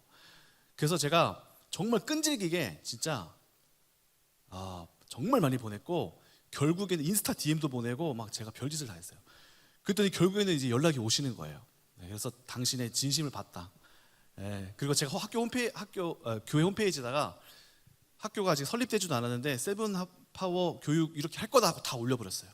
그랬더니 홈페이지를 보시더니 당신 하시는 게 진심 같다. 나한테 당신 같은 이메일 보낸 사람이 한둘인 것 같냐. 엄청 많다. 근데 당신한테서 진심으로 이렇게 세븐파워 교육에 대한 가치를 알아보는 것 같아서 내가 당신의 교회를 가겠다. 그래서 오신 거예요. 오셔서 설교해 주시고 세븐파워 이거 판권 있는 거 아니다. 다 가져라. 다 써라. 그냥 마음대로 이 학교에다가 다 써먹어라 해가지고 이렇게 써주시고 그 다음에 또 오셔가지고 다음에 또 오셔서 교사들 데리고 우리의 저 학교가 어떻게 됐는지를 코칭을 해주셨어요. 코칭을 해주시고 이렇게 하시고 그 학교 내부 자료 이렇게 보여주시면서 이렇게 하셔라. 근데 이제 저 최하지 박사님이 이제 오시니까 원작자가 오시니까 성도님들의 마음에 이제는 아마 제가 여러분 대안학교 하겠습니다 하면 안 왔을 거예요. 근데 이 전문가가 오니까 이분들이 동참이 이제 되고 확신이 생기셨던 것 같아요. 그래서 마음이 동하시니까 그때부터 이제 물질적인 헌금들이 이렇게 들어오게 되면서 학교를 세울 수 있는 기반들이 차곡차곡 쌓여지더라고요. 그리고 CTS에서도 그때 우리 다음 세대 운동본부 팀장님이셨던 박호성 목사님을 제가 또 알게 돼서 그분이 오셔서 또 이 다음 세대 학교에 대한 말씀들을 주셨어요. 그러니까 성도님들 마음이 계속 몇 달간 거의 근 1년을 계속 이 대안학교에 대한 비전과 필요성과 이런 것들로 계속 이렇게 달고 나가는 종점에서 이제 최하진 박사님이 오시면서 폭발적으로 이렇게 열매가 맺어졌고 학교에 대한 재정적 기반이 세워졌어요. 그래서 꿈꾸던 학교가 시작이 된 거예요. 저도 이 자리에 있었기 때문에 저도 불과 3년 전에도 여기서 CTS에서 대안학교에 대한 이야기들 많이 해주셨거든요. 제가 많이 이렇게 찾아왔습니다. 그래서 어떤 거를 좀 궁금해하실까 생각하다가 좀 실제적인 거를 많이 필요하시겠다 싶어서 날것의 것들을 가져왔습니다. 예. 일단 홀리드림 성교원은 인테리어 할 때 한 3천만 원 정도가 이렇게 좀 들었어요. 예. 근데 교회에 있는 실을 어쨌든 어린이 용으로 쓰다 보니까 두 층을 저희가 썼거든요. 그래서 두 실을 하다 보니까 저 정도가 들었고, 비용은 어떻게 하느냐에 따라서 절감이 될 수 있을 것 같아요. 예. 그다음에 SOTA는 정말 잘 꾸몄어요. 저희가 왜냐면 맨 마지막에 그 인테리어를 한 거기 때문에 심혈을 기울이고, 그다음에 디자인적으로나 소재적으로나, 그러면 학교가 어떻게 뭐가 필요한지를 알았기 때문에, 그다음에 돈을 좀 쓸 수 있는 여유가 좀 있었기 때문에 제일 많은 비용으로 해서 제일 예쁘고 또 제일 잘 돼 있고요. 중고등반은 원래는 상가를 그냥 임대를 해서 써도 되는데 오랫동안 이렇게 학교를 운영해야 될 것 같다라는 마음에 대출을 저희가 받았어요. 그래서 한 몇 천만 원 정도, 1억 정도나 몇 천만 정도가 저희가 그 후원 헌금으로 나온 거를 가지고 이렇게 내고 나머지 다 대출했어요. 그리고 인테리어 한 6천만 원 정도를 했고, 그러다 보니까 설립 비용이 한 5억 1천만 원이 들었네 보니까. 근데 저도 이거 보면서 놀랐어요. 왜냐면은 저희가 이걸 생각하고 한 건 아니에요, 절대로. 그냥 하다 보니까 이 정도 드네요 하고 세우고, 다음에 몇 년 뒤에 또 세우려고 보니까 이 정도가 또 드네요 하고, 또 이번에는 건물을 좀 사면 좋겠네요 하고 대출 받으니까 이 정도가 들었던 거예요. 근데 지금 보니까 저도 되게 많이 은혜가 있었구나 이런 생각이 드는 거죠. 그래서 비용에 대한 거는 전혀 어떻게 정해두고 시작한 적은 없었어요. 그냥 하나만, 내 눈앞에 있는 거 하나만 두고 기도하면서 나갔다. 근데 운영기를 보니까 대략 홀리드림 성교원이 많이 들어요. 성교원이 뭐 활동을 많이 하고요. 그래서 한 220만 원이 들고요. SOTA랑 중고등반은 오히려 운영비가 이제 적게 들어요. 생각보다.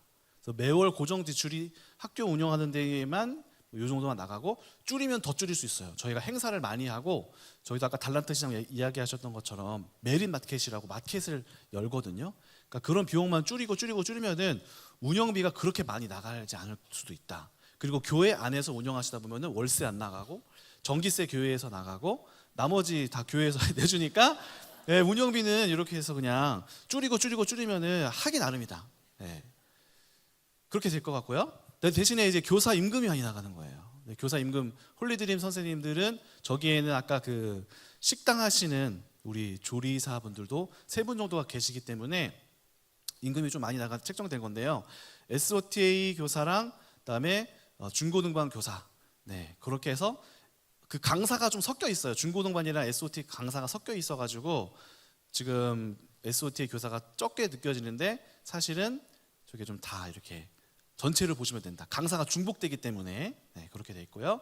그래서 교사 임금이 한 590 정도 나가고 저렇게 나간다. 그래서 월 운영비가 한 2,600만 원이 나가더라. 그러면은 이제 수입을 보시면은 한번 넘겨보시면은 저희가 책정을 어떻게 했냐면은 학생비를 홀리드림 성교원을 한 46만 원 정도, 이것도 올린 거예요. 처음에는 30만 원대로 하다가 운영이 너무 어려워서 어쩔 수 없이 올렸고, SOT의 영어반은 55만 원, 초등학교니까. 중고등학교는 65만 원 늘렸고, 그 중국대학 입시반은 좀 특별하게 한 80만 원 정도로 잡았어요.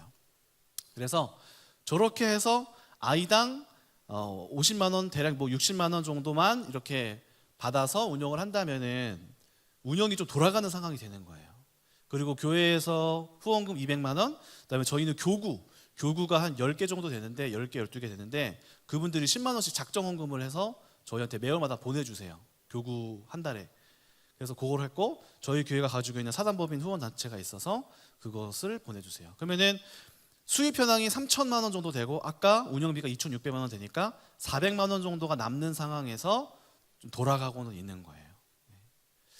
그래서 교회 후원금이나 사단법인 후원금 만약에 없다 그러면은 저희가 학생들에게 후원 교육비를 받는 돈을 한 50만 원 이상으로 좀 잡으셔서 받으시면은 돌아갈 수 있을 것 같고요. 아마 제 생각에는 그래도 저희는 엄청 낮게 하는 거예요. 다른 대안학교 가보시면은 입학금 1,000만 원, 학교 지원비 뭐 2,000만 원, 그다음에 월 80만 원, 이게 거의 기본이에요. 근데 저희는 입학금 100만 원. 그다음에 뭐 SOTA 영어 과정인데, 제가 저희 동네에도 영어 유치원이 있는데 물어봤거든요. 여기 한 달에 얼마예요? 200만 원 한 달에. 저희는 이제 50만 원. 그래서 저는 가격적으로 경쟁할 수 있다고 생각했어요.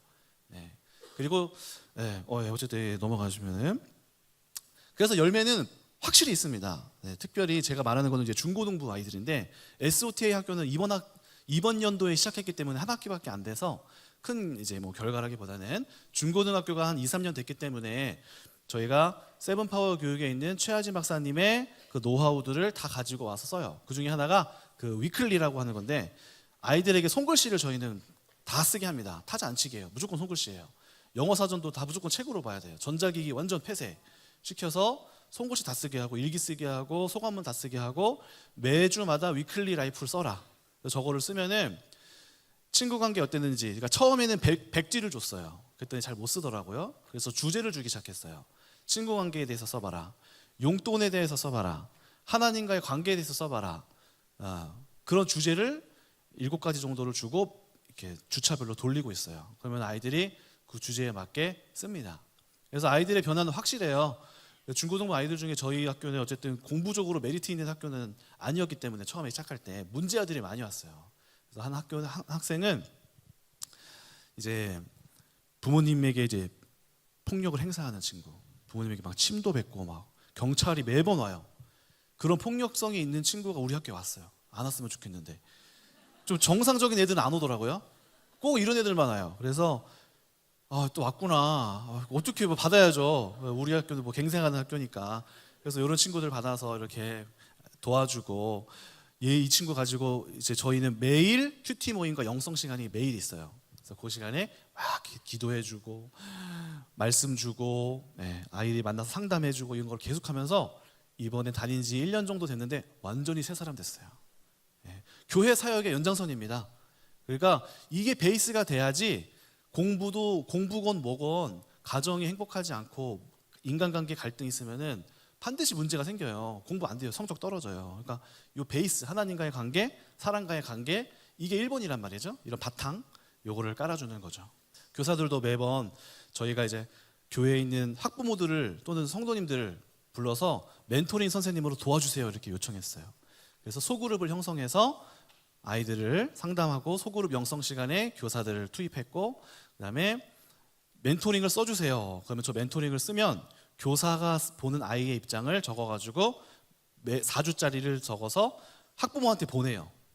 학부모님들이 매월마다 이걸 보시는 거예요. 그다음에 저 아까 위클리 라이프도 아이들이 자기 속 얘기를 다 쓰잖아요. 학부모한테 다 보내요. 그래서 아이들에 대한 이해가 될 수 있도록. 그래서 공교육의 어려운 것과 아쉬운 점은 그런 거니까 이제 그런 소통을 할 수 있게 했고요. 자, 이 중에서 제일 중요한 거는 어쨌든 프로그레스 활동이에요. 프로그레스라고 하는 거는 그 만방국제학교에서 최하진 박사님이 교사들을 데리고 하시는 건데 1대1 케어를 하는 거예요. 얘가 어떤 문제가 생겼어요. 성적이 떨어져요. 그러면 얘 붙잡아 데리고 와요. 너 무슨 어려움이 있니? 이 친구가 막 뭐 거짓말하고 막 이런 걸 행동을 하네. 그러면 정직에 대한 책을 가지고 와서 이 친구랑 몇 주차 읽고 나누고 요거를 해나가는 거예요. 그렇게 해서 쭉 하면 되겠고요. 그러면서 아이들이 확실히 변합니다. 그래서 대안학교의 특징은 자유로운 게 장점이어서 외부 활동 한 달에 한 번 야외 활동은 꼭 하고 있어요. 왜냐면은 어쨌든 공교육하고 차별성은 있어야 되니까. 아이들 반드시 내보낸다. 역사 박물관 가라. 소방관 가라. 그다음에 저기 CSI 저기 보니까 어디 표창원 씨 뭐 있더라고요. 그래서 거기 가서 갔다 와라. 사진 찍고. 그다음에 지역사회랑 연계. 저건 복싱장은 우리 동네에 있는 복싱장 관장님이 무료로 체육 수업 해주겠다. 복싱장 복싱 배우고 있어요. 그다음에 강아지는 시청에서 동물 복지과에서 우리가 이거 프로그램 있는데 아이들 데리고 해주세요. 해서 동물 이렇게 연기하는 거 했고요. 그다음에 마지막에 있는 분은 교회에 있는 성도님이 재능 기부해 주시는 직근으로 만들기. 그다음에 계속 기도해주고 깊은 관계에 아이들하고 계속 끊임없는 연결되는 거. 그다음에 같이 식사하러 가고 놀러 가고 막 같이 선생님들하고 놀러 다니고 이게 중요하고요. 마지막으로 넘겨주시면은 한계점은 어쨌든 전문 교육이 기관이 아니다 보니까 학업적인 어려움이 있더라. 그래서 검정고시라고 하는 낮은 교육점을 잡았고 그다음에 운영 비용에 있어서 학비를 못 내는 애들이 있더라고요. 그러면 그게 참 난감해요. 그래서 예비 비용이 어느 정도 있어야지만이 이거에 대한 대책들을 해나갈 수 있을 것 같고 그다음에 구성원의 한계 일단은 다 교회 애들밖에 없어요. 네, 교회들밖에 없어서 외부인들을 수용하는 데 있어서 좀 어려움이 있지만 최근에 이제 외부 아이들이 오기 시작했어요. 네, 올해부터 오기 시작해서 이걸 점점 확장해 나가는 것이 관건이다. 네, 그렇게 되겠습니다. 네, 이상이고요. 네, 어쨌든 도전하심에 많은 힘이 되었으면 좋겠습니다. 네, 하실 수 있으시고요. 네, 그리고 마지막으로 제가 제일 좋은 거는 SOTA 그냥 하셔라. SOTA 그냥 다 준비되어 있으니까 커리큘럼 고민할 것도 없고 다 준비되어 있으니까 그거 하시고 여기에 나와 있는 우리는 저 같은 경우는 무능하기 때문에 유능하신 분들 거 다 가져다 쓰시면 돼요. 여기에. 예, 우리는 쓰는 사람들이에요. 소비자예요. 쓰면 되는 거예요. 그렇게 하시면 되겠습니다. 네, 이상입니다.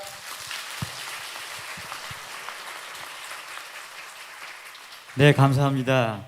오늘 귀한 그 교회 돌봄 사역들을 함께 나눠주신 우리 발표자님들 다시 한번 큰 박수로 감사의 표시를 하겠습니다. 감사합니다. 오늘 이것으로 오늘 한국교회 교육돌봄 박람회와 세미나가 같이 진행이 되네요. 세미나 이것으로 모든 시간 마치도록 하겠습니다. 모두 박수로 오늘 세미나를 마치도록 하겠습니다. 감사합니다.